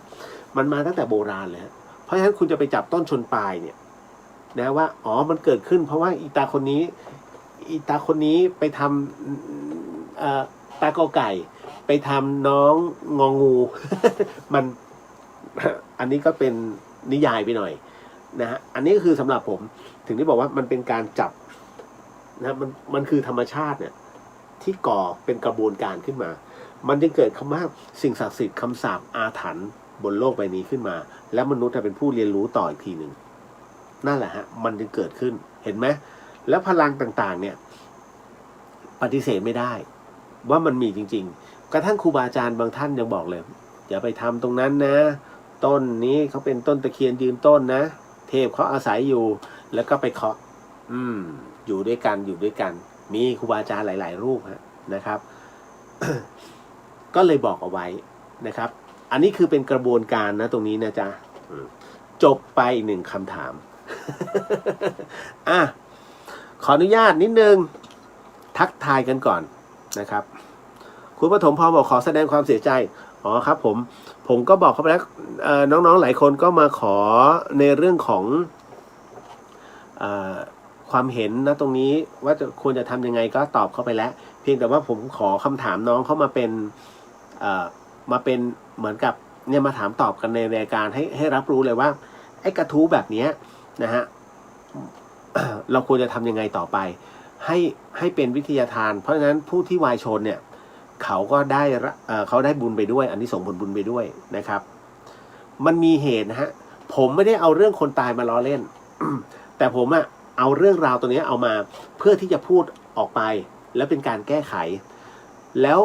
คนที่ไม่รู้เมื่อเขารู้เนี่ย1เขาจะได้ทำตัวถูก2เขาสามารถแก้ไขได้ทันทีนะฮะเพราะมันก็คือเป็นการเรียกสติ3ให้รับรู้ไงความไม่จีรังยั่งยืนของชีวิตหรือว่าคุณคิดว่าคุณอยู่ความฟ้า นะแหมนู่นไปให้พี่เคนดูดเลือดน่ะ นะคุณขวัญตาคุณยายก็เพิ่งจะถึงแก่กรรมไปด้วยเพราะติดโควิดเหมือนกันค่ะยายแกอยู่โรงพยาบาลได้5 วันวันจันทร์ที่9 สิงหาฝันเห็นหลานของยายอีกคนหนึ่งที่เสียไปแล้วหลายปีแล้วแกมีความผูกพันอ๋อนะฮะกับคุณยายมากพอตื่นมาใจคอไม่ดีมีความเดี๋ยวนะฮะบอกว่าพอตื่นมีความรู้สึกว่ายายคงไม่รอดแล้ววันรุ่งขึ้นอังคารที่10นะได้รับข่าวว่ายายเสียแล้วก็แสดงว่าหลานคนนั้นคงมารอรับแกมั้งคะคิดถึงท่านค่ะวันนี้เลยเปิด YouTube พระอาจารย์ท่านดูของสมดุลโลกสมดุลใจนะฮะแล้วก็สมดุลธรรมเศร้าๆอยู่ขำๆหลุดออกมาหลายรอบ นะฮะ ก็มันทุกอย่างมันเป็นไปตามกฎของมันนะครับนะฮะคุณโกงหวัดดีค่ะคุณธงชัยพี่เลียวครับเทพเจ้าจีนเหมือนเทพเจ้าของไทยไหมครับแต่แบบเทพเจ้าเฮ่งเจียอันนี้เหมือนจะเป็นเรื่องที่พระถังซัมจั๋งแต่งขึ้นตอนไปอินเดียแต่ทำไมมีศาลเจ้าด้วยครับมันเป็นเขาเรียกว่ามันเป็นความนับถือนะฮะ คือในเรื่องของเจ้าของเทพต่างๆของเมืองจีนเนี่ยนะฮะเมืองจีนนี่เทพเยอะนะทำเป็นเล่นไปนะฮะไม่ว่าจะตรงไหนก็แล้วแต่ตอนที่ผมไปกับหลวงพี่สัมผัสได้เลยฮะผมยังบอกเลยโอ้โหหลวงพี่เหมือนสวรรค์เลยว่ะแบบเข้าไป1บรรยากาศได้2มันมีความรู้สึกทันทีว่า โอ้แถวนี้ไม่ธรรมดานะฮะก็เลยบอกเมืองจีนนี่เป็นเมืองที่สุดยอดนะฮะแต่ต้องไม่ใช่ในเมืองใหญ่นะหมายถึงว่าต้องออกไปข้างนอกเลยนั่นแหละใช่นะครับส่วนกรณีของไซอิ๋วนั้นเป็นเรื่องที่มีการแต่งขึ้นพระถังซัมจั๋งก็ไม่ใช่ชื่อพระถังซัมจั๋งนะฮะ แต่ว่าเป็นผู้ที่ไปอัญเชิญพระไตรปิฎกเนี่ยกลับมาจริงนะฮะแล้วก็เขียนขึ้นมาเพื่อว่าจะให้เป็นกิมมิคในเรื่องของคนที่มารับรู้ทีหลังเนี่ยจะได้รับรู้ว่าโอ้การไปอัญเชิญพระไตรปิฎกนั้นสมัยก่อนเนี่ยผ่านไปชมพูทวีปเนี่ยต้องไปเส้นทางสายไหมนะมันค่อนข้างลำบากนะฮะ นั่นจึงเป็นที่มาที่ไปแต่คราวนี้ไม่ว่าจะเป็นในเรื่องของเฮ่งเจียหรือว่าเรื่องของอะไรก็แต่อะไรก็แล้วแต่เนี่ยฮะมันก็จะมีนะฮะทั้งหมดทั้งมวลที่เป็นตัวละครผมถามว่าพระนางอุมาเทวีตัวจริงมีไหมนะฮะ ในส่วนของพระวิษณุพระพิฆเนศตัวจริงมีไหมไม่ใช่ทั้งหมดทั้งมวลคือเทพนะฮะเอาง่ายๆไม่ว่าจะเป็นเทพแห่งความงามก็คือวีนัสถูกไหมฮะเทพแห่งท้องทะเลคือโพไซดอนนะครับถามว่าตัวจริงมีไหมไม่มีนะฮะเทพแห่งพละกำลังก็อะไรนะจำไม่ได้แล้ว ไม่ใช่ทอนะฮะคือพวกนี้ทั้งหมดทั้งมวลนั้นก็คือเราสร้างขึ้นมาแต่พอสร้างขึ้นมาปุ๊บพลังของความศรัทธาเนี่ยมันจะมาทันทีนะฮะเทพเขาเรียกว่าเทพก็มีตู่เทพอะไรก็แล้วแต่ที่ไปอยู่ณตรงนั้นเนี่ยอาจจะไม่ใช่เฮ่งเจียแต่ตู่แล้วฮะพอทุกคนนั้นเข้ามามีศรัทธาปุ๊บเขาสิงทันทีนั่นน่ะคือความเป็นมาเป็นไปของเทพก็เหมือนกับเรานั่นแหละนะฮะหากต้องการที่จะสักการะของบางอย่างขึ้นมาเสร็จปุ๊บทำการปลูกเสกนี่นู่นนั่นตั้งชื่อไปเถอะเดี๋ยวก็จะมาตามนั้นแหละนะฮะเพราะฉะนั้นเนี่ยในเรื่องของเทพต่างๆจึงไม่ใช่เป็นเรื่องที่ถ้าถามว่างมงายไหมการเกิดของเทพอาจจะงมงายแต่ตัวเทพจริงๆเนี่ย มันมีพลังของเขาอยู่นะครับต่อมาอันนั้นบอกว่าใครอยากเจอมาที่ธรรมสถานนะครับ เดี๋ยวเจออะไรฮะ คุณอาร์มบอกว่าสวัสดีครับพี่เลี้ยวอันนั้นบอกว่าอยากเจอเจ้ากรรมในเวรให้มาที่ธรรมสถานนะครับ มาทำไม พี่อุทิศสวัสดีครับคุณเลี้ยวอันนั้นบอกว่าแม่พี่เลี้ยวสบายดีนะครับ ส่วนแม่ผมตอนนี้ก็ดีขึ้นแล้วนะครับพี่คุณแม่พี่ยังอยู่ที่กรุงเทพพี่ยังเป็นห่วงคุณแม่อยู่เลยตอนนี้ที่ร้านอาหารผมปิดมา5 เดือนแล้วทราบแล้วเพราะว่าพี่ผ่านไปตรงหน้าร้านอันนั้นเมื่อเดือนที่แล้ว ตอนที่ไปทำฟันแต่ตอนนี้ผ่านไม่ได้ตรงนั้นมีโควิด ช้างคานพี่วัดสวัสดีครับสวัสดีครับผมดีเจเรียสวัสดีครับพี่วัดนะฮะพี่ชายอีกคนหนึ่งครับนะฮะเป็นหัวหน้ากลุ่มไทยทีจีครับนะครับอันนั้นบอกว่าพี่เลียวครับขอถามถ้ามีคนมาด่าเราพ่อเราทั้งที่เราไม่ได้มีเรื่องกับเขาเดี๋ยวนะฮะแต่ผมบวชเรียนมาแล้วนะฮะส่วนผมก็เงียบนะครับแต่ก็ไม่มีอะไรแต่ผมได้บารมีครูบาอาจารย์ขอให้เขาแพ้ภัยตัวเองผมจะบาปไหมฮะ ขอถ้าพูดถึงถ้าอนันต์กล่าวออกมาด้วยวาจาที่เดียวแนะนำว่าให้อนันต์กล่าววาจาออกไปว่าขอโอโหสินะฮะ ขอโอโหสินะแล้วก็ให้โอโหสิกรรมที่เคยเอ่ยเอาไว้เนี่ยจะไม่มีผลแต่ตัวกรรมที่เขาเคยก่อไว้เนี่ยมันจะตีกลับไปนะฮะมีคำถามมาว่าทำไมอย่างนี้ฮะ นิดนึงนะฮะอันนั้นมันจะคาบเกี่ยวกันน้องก็ถามนะค่าของคนอยู่ที่ผลของงานไม่มีอยู่จริงมีแต่ค่าของคนอยู่ที่คนของใครจริงๆนะคะอันนี้ต้องบอกก่อนเลยนะฮะเห็นไหมค่าของคนอยู่ที่ผลของงานถามว่าจริงไหมจริงๆอ่ะมันเป็นจริงค่าของคนอยู่ที่คนของใครเพราะเงินเดือนเขาขึ้นประจบสพไง อารมณ์เดียวกันแล้วทำไมจึงไม่เห็นหัวเราเพราะอะไร ก็เพราะว่าถ้าย้อนกลับไปถ้าพูดถึงนะฮะประเภทที่ทำอะไรแบบนี้แล้วก็คือทำงานหนักมากแต่ไม่มีความก้าวหน้าหรือว่าเจริญในชีวิตเพราะว่าในอดีตชาตินั้นเราเนี่ยเคยไปขวางหรือขัดขวางการกระทำความดีของคนคนนั้นเอาไว้มันก็เลยทำให้ขัดไงเขาเรียกขัดลาบนะตรงนี้จะได้เนี่ยขัดลาบเชกเช่นเดียวฮะอนันต์คนที่เขาทำกับเราของฟรีไม่มีในโลกในเมื่อยิ่งว่าบุพการีตัวกรรมเนี่ยมันจะตีกลับไปหาเขาเยอะเพราะว่าอะไรก็ตามที่เป็นสิ่งที่เราเทิดทูนบูชาสิ่งนั้นน่ะจะมีเขาเรียกว่าจะมีผลติดลบกลับไป1 เท่าตัวนะฮะไม่อันนี้ก็คือท้ายที่สุดแล้วมันจะเป็นเขาเรียกทุกอย่างย่อมมีกฐินเนี่ยมันจะมีกฐินหลายกองนะฮะณตรงนั้นนะฮะแต่ผมก็ไม่ได้กลัวเขานะครับเพียงแต่ไม่เคยยอมใครนะครับไม่เป็นไรฮะเราอยู่ของเราจนกระทั่งคิดว่ามันถึงเต็มที่แล้วนะฮะผมไม่ได้บอกว่าให้น้องต้องไปมีเรื่องนะฮะเพียงแต่ว่าถ้าเป็นผมเนี่ยมันถูกอัดมาเต็มที่แล้วสมมุติว่าผมกับคุณแม่เราก็ถอยมาตลอดแล้วถอยมาจนก้าวติดผนังแล้วบางทีผมก็เหมือนกัน นะผมบอกแล้วว่าถ้าจะหวังนิพพานเนี่ยผมมีเป้าหมายคือพระนิพพานแต่ถ้าจะบอกว่าผมไม่ได้อยู่ในพระเหลืองแต่ถ้าอยู่ในพระเหลืองผมไม่ทำไงแต่ถ้าเราอยู่ในที่เนี้ยเมื่อจะต้องปกป้องบุพการีเราจำเป็นก็ต้องทำเพียงแต่ว่าทำยังไง1ไม่ได้ทำด้วยกำลังลองใช้ปัญญาก่อนว่าเราจะแก้ไขสถานการณ์นั้นแบบไหนก่อนนะฮะ2ถ้ามันไม่ได้จริงๆเนี่ย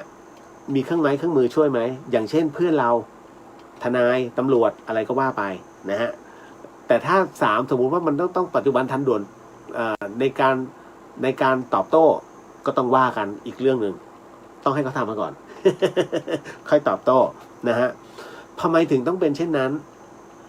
เรื่องบางเรื่องเราพูดด้วยคำพูดไม่ได้ เหมือนกับคนบางคนพูดธรรมะไม่ได้ เข้าใจใช่ไหมฮะคุณจะพูดคุณจะขอข้อศีลจากคนเมาเนี่ยได้ไหมไม่ได้ สติมันขาดไปแล้ว เหมือนกับคุณเทศให้เสาไฟฟังอ่ะนะฮะเพราะฉะนั้นอันตรายเห็นไหมฮะเพราะผมถึงได้บอกว่าบางครั้งต้องดูจังหวะและเวลานะฮะเอาตามเหตุปัจจัยนะอนันต์ดูตามวาระนะครับนะฮะเห็นไหมฮะมันต้องดูความจริงนะครับเหมือนกับน้องเนี่ยผมรู้เลยว่าน้องเขาทำงานหนักนะฮะค่าของคนอยู่ที่ผลของงานนั้นมันไม่มีอยู่จริงมันกลายเป็นศรัทธาในเรื่องของการทำความดีเนี่ยถอยเขาเรียกกำลังใจมันถดถอยคนประเภทนี้มีเยอะฮะไม่ใช่หมายถึงว่าไม่ใช่เหมือนกับคนประเภทตั้งใจแล้วว่าคนที่ทำมี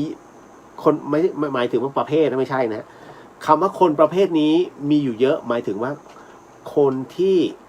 ชอบคนสอพอมีอยู่เยอะคนที่ดึงชักเล็กชักน้อยมีอยู่เยอะนะฮะผมยกตัวอย่างเลยเรื่องวัคซีน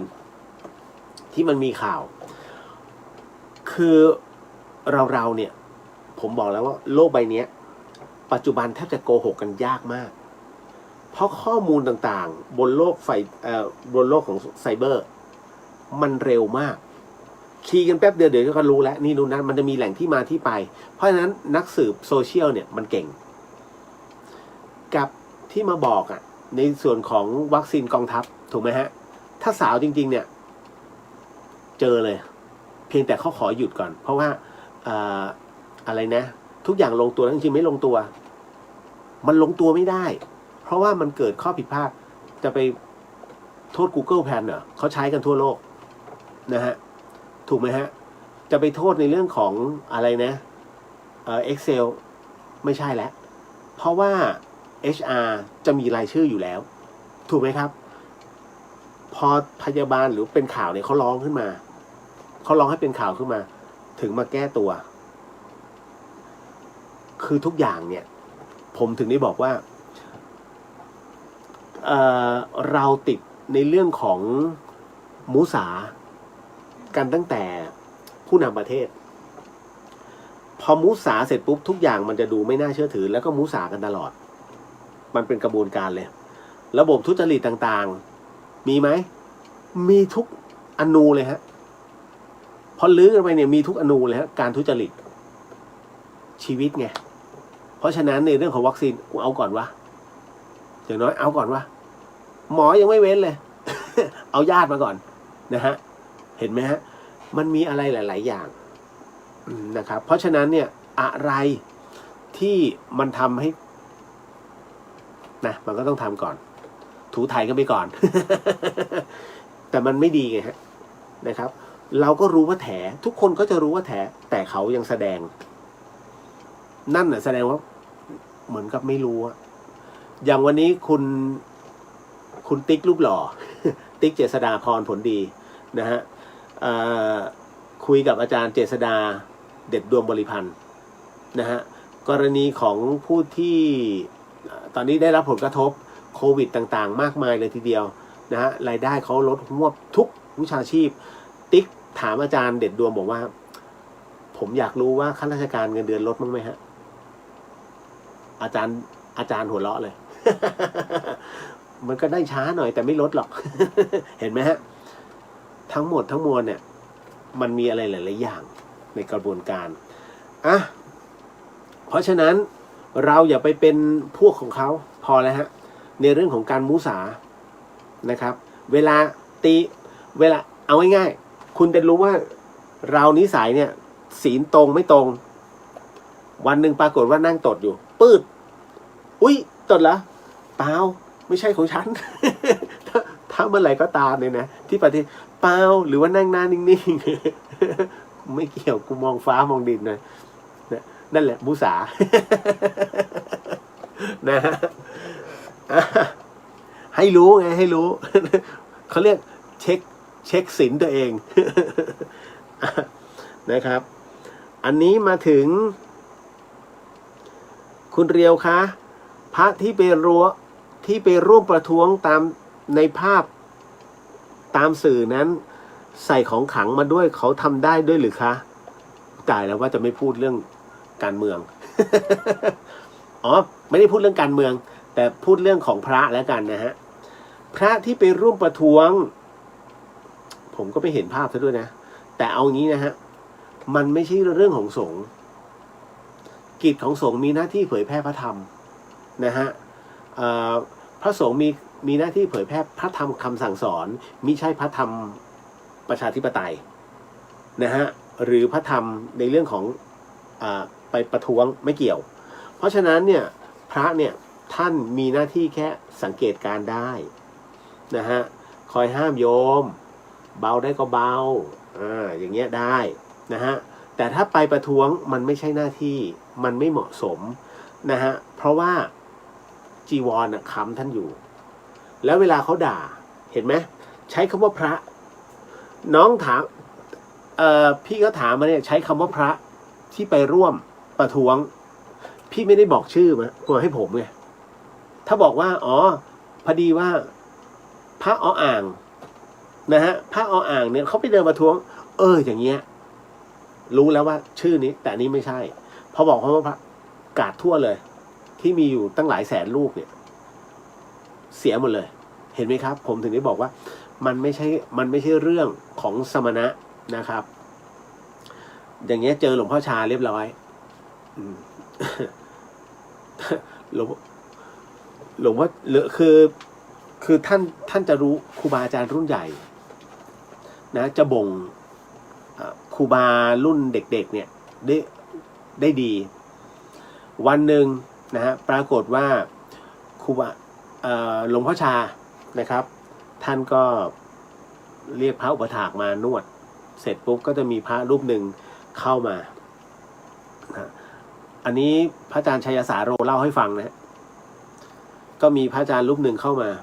หลวงพ่อผมเข้าใจธรรมะแล้วล่ะเนี่ยหลวงพ่อชามองหน้าแป๊บหนึ่งเอาเท้าถีบหน้าปุ้ง หน้าหงายเลยโอ้ยพระรูปนั้นนะฮะ โกรธหลวงพ่อหัวฟาดหัวเวียงนะฮะ แล้วกลับไปหลวงพ่อชาก็หัวเราะ นะฮะพระอุปถากท่านก็หลังนวดเสร็จปุ๊บก็วางมือแล้วก็ถามหลวงพ่อทำไมหลวงพ่อถึงได้ถีบเขาถีบท่านขนาดนั้นล่ะครับ หลวงพ่อชาข้าอยากจะดูธรรมะมันหน่อย พอถีบปึ้งโกรธหัวฟาดหัวเวียงไงธรรมะกระจายหมดเลย เห็นไหมจริงๆแล้วใช้คำว่าพุทธะนะฮะท่านจะรู้วิธีการไงฮะว่าจริงหรือเปล่าหรือแค่มาเสแสร้งท่านจัดหนักเลยเห็นไหมเนี่ยเหมือนกันประเภทนี้พระจริงหรือเปล่าไหนมาสิ แล้วหลวงพ่อคงจะทำแบบเดียวกันมั้ง นะครับ มันมีเรื่องราวเรื่องเล่าเยอะอะครับนะฮะเรื่องของครูบาอาจารย์ท่าน นะฮะต่อมานะครับอันนี้ทักไปแล้วนะคุณกุงนะครับคุณธงชัยไปแล้วตอบแล้วนะครับคุณผู้นางจิตของผู้นั้นก็ได้บันทึกความไม่ดีนั้นไว้แล้วถึงปากจะปฏิเสธก็ถูกต้องครับนะฮะก็ คือตัวเขาเท่านั้นที่จะรู้ว่าเวลามุสาไม่มุสาเนี่ยใช่นะครับคุณผู้นางศีลข้อ4ไม่พูดปดถ้าเราตดบอกว่าเปล่า ถูกต้องครับ คุณปวีกรบอกว่าสวัสดีค่ะคุณเรียววันนี้ไม่หลับค่ะตั้งใจฟังจนจบ อ้าวนะฮะคุณมุนาบอกว่าพระร่วมประท้วงอาบัติปาจิตตีค่ะโมทนาสาธุหนักครับยังไงก็หนักมันไม่เหมาะจริงๆว่ามันทำให้คณะสงฆ์เสื่อมเสียคุณพิมพ์วันนี้รัฐสั่งชิโนแวคมาอีก12 ล้านโดสค่ะเนอะมันแปลกนะฮะอะไรที่เขาไม่เอาเราเอาอะไรที่เขาบอกไม่ดีเราเอา นะฮะแล้วก็คือผมก็ไม่เข้าใจนะฮะเขาขนาดคนเขาไม่เอาก็ยังอยู่ อ๋อพูดถึงปลาทูครับพูดถึงปลาทู ไม่เป็นไรนะฮะ อ่ะก็ต้องดูกันต่อไปประเทศไทยนะฮะก็ได้ข่าวว่าอะไรนะ GDP ของเราถูกประกาศลดลงนะฮะแล้วก็แบงก์ชาติเตรียมเสนอให้กู้อีก100 ล้านใช่ไหม1 ล้าน ถ้าจำไม่ผิดนะฮะ1 ล้าน โอ้โหเพื่อที่จะกระตุ้นเศรษฐกิจผมก็มานั่งนึกเดี๋ยว GDP ของเราถูกสั่งให้มันลดลงแล้วก็ถ้ากู้มาเนี่ยถ้ากู้มาเสร็จปุ๊บกว่าจะทำให้ GDP เพิ่มขึ้นมันไม่ได้เพิ่มขึ้นที10%นะประเทศไทยคือ2% 6%แต่ว่าไม่ถึงปุ๊บก็4%โอ้ใช้นี่กันบานแน่ๆนะฮะอะไรก็ได้ครับที่ทำให้เป็นการแก้ปัญหาอย่างยั่งยืนนะครับอาจารย์เฉลิมชัยวันนี้ก็ซัดซะเต็มที่เลย นะฮะศิลปินแห่งชาติคือเป็นอะไรที่แกตรงไปตรงมานะแต่ไม่สะเทือนนะอาจารย์เอาจริงระหว่างคำพูดอาจารย์แค่วันเดียวกับผลประโยชน์ สำหรับครอบครัว นะฮะเดี๋ยวมันก็มาหมายถึงว่าเดี๋ยวตัวกรรมมันจะตีกลับมาแล้วก็หาตึงนะครับต่อมาอันเนี้ยมีคนมาถามผมว่าเดี๋ยวนะฮะเด็กๆอายุต่ำกว่า18 ปี ผู้ปกครองควรจะพิจารณานะฮะอันนี้คำถามล่อแหลมมากมีน้องมาถามผมว่า การเลิกสมสู่กามกับการเลิกทานเนื้อสัตว์อะไรเลิกง่ายกว่ากันคะ โอ้ยคุณดูแต่ถ้าถามว่ามันเป็นคำถามโลกแตกไหมจริงๆแล้วมันขึ้นอยู่ที่ตัวใจตัวจิตของเราคำถามน้องเขาบอกเนี่ยว่าการเลิกสมสู่กามกับการเลิกทานเนื้อสัตว์อะไรเลิกง่ายกว่ากันนะฮะเอาจริงนะ เลิกคิดแบบนี้ง่ายกว่าเยอะ แต่ถ้าจะต้องเป็น2 ข้อนี้นะฮะคนเราเนี่ยนะครับแน่นอนที่สุดนะฮะการเขาเรียกว่าเรื่องตัวกามเนี่ยคือคนติดเยอะติดกันเกือบหมดถ้ากามแบบนี้กามสมสู่เขาเรียกกามทางเพศถูกไหมฮะแต่ถ้ากามทางธรรมมันคือรูปรสกลิ่นเสียงและสัมผัสทั้งหมดเลยนี่คือตัวกามนะความอยากได้อยากมีอยากเป็นเนี่ยตัวกามสำคัญนะฮะเพราะฉะนั้น ตัวกามเนี่ยเลิกยากแต่ถ้าในเรื่องของเนื้อสัตว์ได้กูเลิกให้ เห็นไหมมันจะเป็นอย่างนี้ฮะเพราะฉะนั้นถ้าเป็นไปได้เลิกคิดง่ายสุดเลยฮะการที่เราเลิกคิดตัดทั้งหมดทั้งมวลขึ้นมาแล้วอยู่บนพื้นฐานของความเป็นจริงมันจะทำให้เราเนี่ยหยุดทั้งหมดเองคุณไม่ต้องเป็นพูดถึงเรื่องกามคุณไม่ต้องไปนึกถึงเรื่องเนื้อสัตว์เลยเพราะว่าเนื้อสัตว์เกิดจากการฆ่าทั้งหมดทั้งมวลนั้นถ้าคุณอยู่ในพื้นฐานของคำว่าศีลจบแล้วฮะไม่ต้องคิดมันตรงนั้นนะจ๊ะน้องง่ายสุดๆสั้นสุดๆแต่ถ้าบอกเนี่ยถ้าเอาไอ้2 อย่างเนี่ยเนื้อสัตว์น่ะเลิกง่ายจริงๆนะครับต่อมาเอาจริงๆนะฮะครั้งหนึ่งพระพุทธองค์นั้น จำได้ไหมฮะพระพุทธองค์นั้นเกิดเป็นพราหมณ์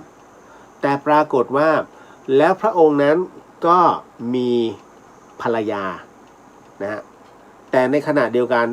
ในขณะที่พระพุทธองค์นั้นโมแต่บำเพ็ญนะฮะเสร็จปุ๊บต้องไปธุระต่างเมืองทิ้งภรรยาไว้ปรากฏว่ามีโจรป่านะฮะใจเหี้ยมหาญมากบุกเข้ามาปล้นและฉุดไปอยู่ในกลางป่านะฮะเพียงชั่วข้ามคืนนะฮะโจรผู้นั้นร่างกายบึกบึนหน้าตาหล่อเหลานะฮะมองเห็นพราหมณ์หญิงนะครับณตรงนั้นรูปร่างสะสวยก็เรียกว่าทำการสมสู่ทันทีปรากฏว่าณช่วงนั้นพระพุทธองค์นั้นกลับมาถึงเนี่ยที่อาสมไม่เจอแล้วก็มองหาก็ไม่เจอก็ท่านก็ใช้ชีวิตอยู่ปกติ แต่ปรากฏว่านะฮะอีกวันหนึ่งพราหมณ์หญิงเนี่ยถูกปล่อยตัวกลับมานะฮะทุกครั้งไปนะฮะพระพุทธองค์ไปที่อื่นเนี่ยพราหมณ์หญิงก็จะกลับไปสมสู่ตลอดนะฮะสุดท้ายท่านรู้ด้วยพยานก็รับรู้ว่าอ๋อชาติก่อนนั้นสองคนเนี้ยเขาเป็นคู่ผัวตัวเมียซึ่งกันและกันแต่ชาตินี้เหมือนกับว่าพระพุทธองค์นะเหมือนกับมาเป็นแค่มาเหมือนกับที่พักใจแป๊บท้ายที่สุดท่านก็เลยต้องตัดนะตรงนั้นนะก็ปล่อยคือพราหมณ์หญิงเนี่ยเขาหนีตามนะฮะหนีตามเจ้าโจรนั้นไปเห็นไหมฤทธิ์แห่งกามนั่นแหละนะครับเพราะฉะนั้นถึงได้บอกว่าไอ้ตัวเนี้ยตัวหนักนะจ๊ะต่อมาเดี๋ยวนะฮะหมดยังมีอีกเพียบเลยเนี่ยการเล่นแร่แปรธาตุคืออะไรครับคุณเคยเห็นแหมการเล่นแร่แปรธาตุหมายถึงว่าทำสิ่งหนึ่งให้ดีขึ้นกว่าเดิมอย่างเช่นคำว่าสิ่งหนึ่งเหรอเดี๋ยวสมมติผมยกตัวอย่างแล้วกันหาอุปกรณ์กันไม่รู้เอานี้แล้วกันเอาพระสมเด็จองค์ปฐมทรงเครื่องสวยเนาะนี่ฮะสมมุติเนี่ยฮะ อย่างเล่นแร่แปรธาตุมีโค้ดด้วย นะฮะเวล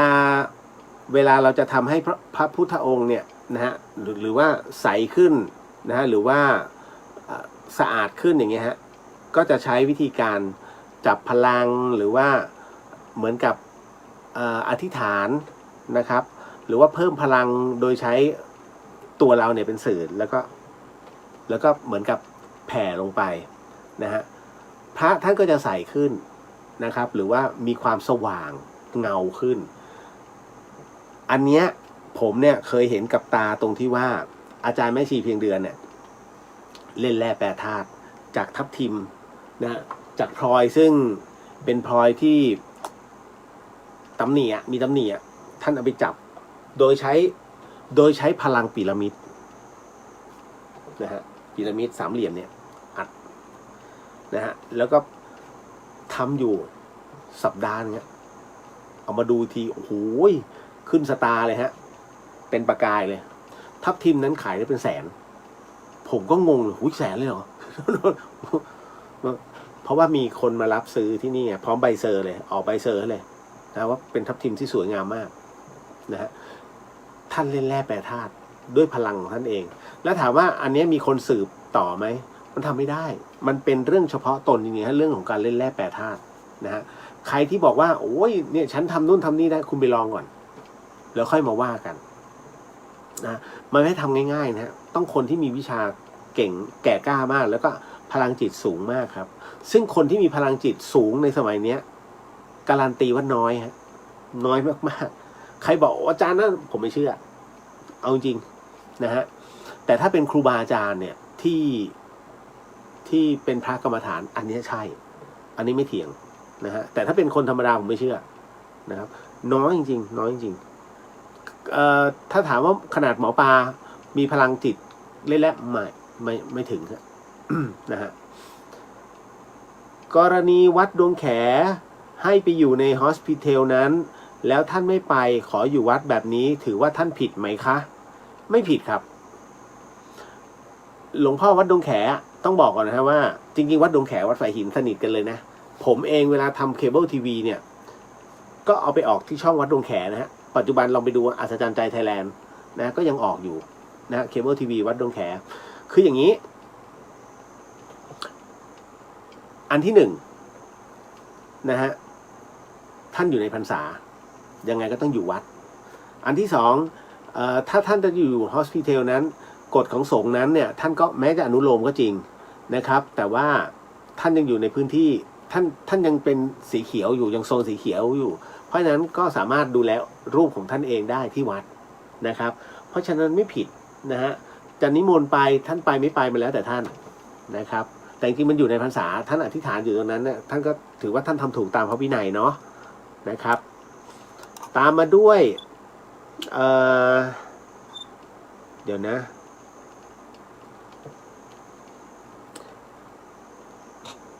นะครับ อันนี้เดี๋ยวโอ้โหอันนี้เคสเดียวกับอนันต์ พี่เลียวคะเราจะมีวิธีแก้ใจยังไงเวลาถูกเขาต่อว่าจนสะเทือนใจหนูคิดมากหลายวันแล้วเนี่ยเครียดจริงๆปล่อยวางครับวันนี้เราขุ่นจิตเราขุ่นนะครับในขณะเดียวกันถ้ามันต้องเจอทุกวันนะฮะไม่เหลือบากกว่าแรงก็ไปเป็นพวกเขาซะแต่เป็นพวกอย่างมีคุณธรรมนะฮะคือถ้าเขาเหมือนกับแบ่งพรรคแบ่งพวกอ่ะนะฮะไปเป็นพวกเขาแล้วก็ไปทำให้เขากลับมาเป็นพวกเรา นะฮะคือบางทีคนเวลาจะต่อว่ามันไม่มีเหตุผลหรอกครับนะฮะแล้วก็อันที่หนึ่งวันนั้นฮอร์โมนเขาน่าจะผิดพลาดอันที่สองก็คือในส่วนของการตั้งใจมาต่อว่าโดยเฉพาะเนี่ยแสดงว่าเขาต้องมีบางอย่างที่ค่อนข้างจะสะเทือนใจนะฮะแม้น้องเองจะสะเทือนใจลองถามหาสาเหตุก่อนนะครับแล้วคุยกันด้วยเหตุผลก่อนแต่จริงๆแล้วถ้าเดินหนีได้เดินหนีเถอะเพราะไม่งั้นน้องจะเครียดนะครับแล้วก็รีบทิ้งอารมณ์นั้นออกไปนะฮะรีบทิ้งไปนะฮะต่อมาเดี๋ยวนะฮะรู้สึกว่าประจักษ์ถามพี่เรียวมาใช่ไหมฮะเดี๋ยวนะแป๊บหนึ่งอันไหนนะเดี๋ยวแป๊บหนึ่งฮะพอดีนี่ไงพอดีน้องเขาถามมานะครับกรณีที่นั่งสมาธิแล้วมันจะมีช่วงที่จิตไปคิดเรื่องกามราคะครับอยากขอความรู้ของพี่ด้วยฮะว่าจะตัดมันยังไงคืออย่างนี้อันเนี้ยคุณผู้หญิงอาจจะมีแต่น้อยนะครับแต่คุณผู้ชายส่วนใหญ่จะเยอะ กามราคะผมเองก็เป็นโอ้โหคุณเอ้ยสมัยก่อนนะสนันเดี๋ยวผมต้องบอกก่อน นะฮะการที่เรานั่งสมาธิแล้วปรากฏว่าจิตมันไปวอกแวกเรื่องของกามราคะเพราะว่าผมตอบน้องเข้าไปอย่างนี้อันเนื่องมาจากว่าเรานั้นที่ผ่านๆมาในช่วงการเวลาที่ผ่านมาเนี่ยเราเป็นผู้เจนโลกนะฮะเราไปพบไปเจออะไรหลายสิ่งบนโลกใบนี้แล้วตัวจิตของเราเนี่ยมันไปวุ่นวายไปให้ความสำคัญในเรื่องของกามารมณ์กามราคะทั้งหลายเนี่ยมากนะฮะเราไปเผชิญตรงนั้นอยู่บ่อยๆณวันนี้เราเริ่มที่จะตื่นตัวนะฮะเราอยากจะละทั้งหมดทั้งมวลเราอยากจะรู้ว่าสิ่งที่พระพุทธเจ้านั้นท่านได้เห็นนะครับในส่วนของการนั่งสมาธิหรือครูบาอาจารย์ต่างๆนั้นทำไมท่านต้องสอนในเรื่องของนั่งสมาธิและนั่งกรรมฐานเนี่ยมันเป็นเพราะอะไรณวันนี้เราอยากจะเลิกสิ่งนั้นเพื่อจะมาลองดูปรากฏว่าพอเรานั่งไปเนี่ยภาพที่มาปรากฏให้เห็นนะคือภาพกามราคะของเราทั้งนั้นหรือจะเป็นภาพของอิสตรีอะไรก็แล้วแต่ที่มันมาวนเวียนถามว่ามันเกิดขึ้นไหมเป็นฮะผมพูดเลยฮะ100%เป็นทุกคนทำไมจึงเป็นเช่นนั้นเพราะจิตเดิมแท้ของเรามันไปหมกมุ่นเราเผชิญกันอยู่นะตรงนี้แต่ถามว่าในความเป็นจริงนั้นณภาพของกามราคะที่มันเกิดขึ้นน่ะมันเป็นจริงใช่ไหมมันเป็นจริงเฉพาะในมโนสำนึกแต่ความเป็นจริงคือเรานั่งสมาธิดังนั้นตัวจิตมันแค่วอกแวกไปผมเลยบอกว่าใช้จิตตามไปก่อนตามไปดูดิว่ามันไปถึงไหนแล้วท้ายที่สุดแล้วเดี๋ยวมันจะกลับมามันกลับมาได้ยังไงฮะในเมื่อภาพนั้นเต็มไปด้วยกามราคะมันกลับมาตอนที่เวลาคุณเข้าออกเข้าพุทโธพุทมีคำภาวนาเข้ามามันจะกลับเข้ามาใช่ไหมหลายๆท่านเนี่ยหลายๆท่านที่เคยฝึกอยู่จะรู้ฮะว่าเวลาเข้าออกเนี่ยตัวจิตมันจะถูกเรียกกลับมาไม่ว่าคุณจะไปไหนก็แล้วแต่ นะฮะจะเตลิดไปถึงขั้นตอนไหนก็มันจะกลับมาพุทโธใหม่เพราะมันทำหน้าที่ตามร่างกายที่คุณนั่งอยู่คือความเป็นจริงนั่นเองมันจะเป็นอยู่พักใหญ่เลยฮะคุณต้องสู้มันให้ได้ตัวกามราคะนี่สำคัญมากนะผมกว่าชนะมันได้เนี่ยกว่าจะนั่งนิดแป๊บหนึ่งแล้วก็นิ่งสงบเนี่ยนานฮะถ้าผมไม่ได้พวกน้องๆช่วยผมก็ตายเหมือนกันนะฮะน้องๆที่ธรรมสถานเขาขึ้นไปสวดมนต์ทุกเย็นทำวัดเย็นทุกเย็นแล้วก็นั่งสมาธิต่อผมถึงบอกไม่ได้พวกน้องกลุ่มนั้นนะผมก็แย่เหมือนกันกว่าจะหลุดมาได้นะครับเพราะไม่งั้นนั่งไม่ได้โอ้ภาพมาแล้วเรื่องนั้นเรื่องนี้มาผมมันผ่านมาก่อนพอผ่านมาก่อนมันแก้ถูกนั่นแหละฮะผู้ชายจะเป็นนะครับแต่เดี๋ยวมันจะค่อยๆหายค่อยๆหายแล้วมันจะคราวนี้นั่งได้แล้วแต่มันจะมาทดสอบอยู่เรื่อยๆฮะตัวเนี้ยมันจะมาทดสอบตอนไหนเมื่อคุณวอกแวกขณะที่นั่งสมาธิหรือเปล่าไม่ใช่ฮะวอกแวกในขณะที่เราทำงานแล้วใช้ชีวิตประจำวันแล้วก็ไปพบเจอตัวจิตไอ้ตัวเนี้ยมันจะกลับมาอีกครั้งหนึ่งแล้วคราวนี้มานั่งคิดแต่พอภาพนั้นมาอีกแล้วเห็นไหมมันจะมาอยู่เรื่อยๆฮะทำไมครูบาอาจารย์จึงต้องหลบเข้าไปอยู่ในป่าเพื่อไม่ให้มีสิ่งเร้าเข้ามารบกวนจนเกินไปถามว่าท่านชนะไหมท่านชนะมาตั้งนานแล้วเพียงแต่ว่ามันเหนื่อยตรงที่ว่าต้องมานั่งแก้ให้กับบริวารที่เพิ่งจะมาเพิ่งจะมาเริ่มต้นคือท่านระดับโปรเฟสเซอร์แล้วอะมันควรจะสั่งการไงแล้วก็ระดับอาจารย์ควรจะสอนแต่ไม่เห็นไหมเหมือนกันนะฮะเพราะฉะนั้นท่านถึงได้ปลีกอย่างเราถ้าจะต้องหลบหลีกในเรื่องกรรมราคะถอยมายาวเลยฮะต้องถอยมาให้ลึกนะครับนะฮะน้องบอกว่าพี่เลียวพูดในรายการได้เลยเพราะจะได้เป็นวิทยาทานด้วยถูกต้องครับเรื่องนี้มันควรจะเป็นวิทยาทานเพราะว่าหลายๆคนจะได้รับรู้ฮะว่าวิธีการมันประมาณไหนทรมานนิดนึงแต่สำเร็จแน่นะครับในเรื่องของการนับลมหายใจนะครับไม่ได้ปิดบังนะครับในเรื่องนี้อะไรที่มันเป็นประสบการณ์และผ่านมาแชร์ได้แชร์พูดได้พูดนะมันไม่ใช่เรื่องน่าอายนะครับธรรมะพุทธเจ้านะครับเรื่องจิตวิญญาณผ่านหมด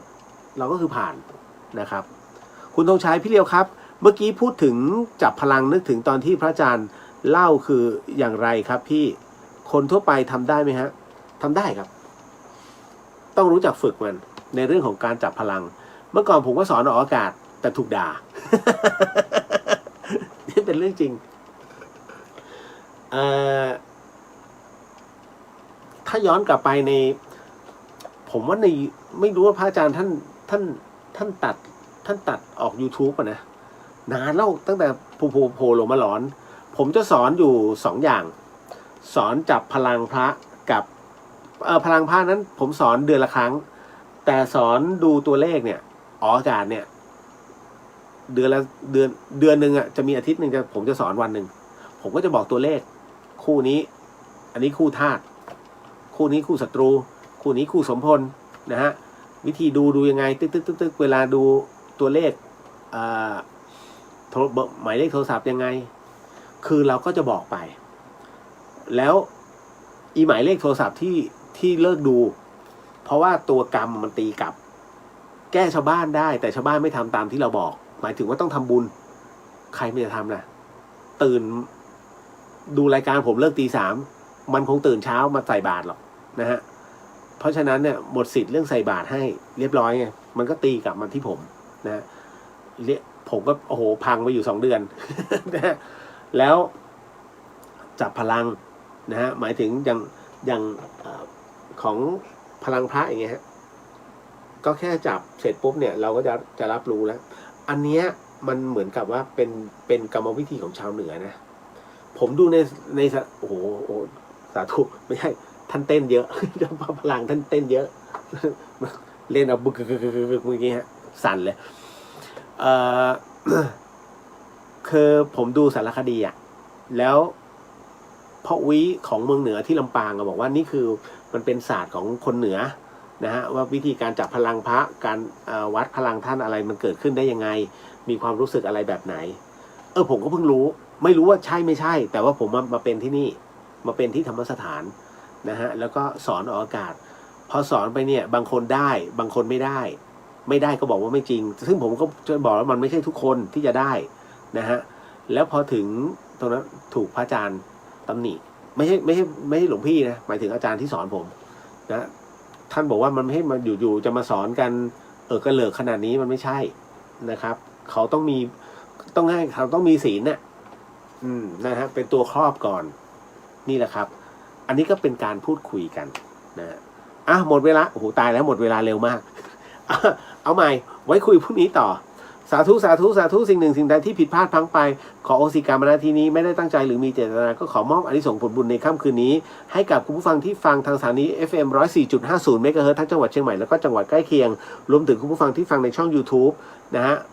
แล้วก็ของวัดฝายหินรวมถึง Facebook ของวัดฝายหินด้วยก็ขอให้ได้รับอานิสงส์ผลบุญในค่ำคืนนี้ด้วยเช่นกันฮะแล้วก็ขอมอบอานิสงส์ผลบุญในค่ำคืนนี้ให้กับคุณผู้ฟังที่ฟังในช่องพุทธิสิทธิ์รัตนสมบูรณ์แล้วก็เรียวเดอะเฮียนก็ขอให้ได้รับอานิสงส์ผลบุญในค่ำคืนนี้ด้วยอีก2ช่องด้วยนะฮะให้ได้รับด้วยเช่นกันนะฮะอานิสงส์ในค่ำคืนนี้พบกันใหม่กับเรื่องราวดีๆแบบนี้ในวันพรุ่งนี้นะฮะเจอกัน5 ทุ่มถึงตี 1เหมือนเดิมเดอะเฮียนสำหรับค่ำคืนนี้ราตรีสวัสดิ์นะครับพี่น้องชาวเชียงใหม่ราตรีสวัสดิ์นะครับคุณผู้ฟังทุกท่านแล้วเจอกันบ๊ายบาย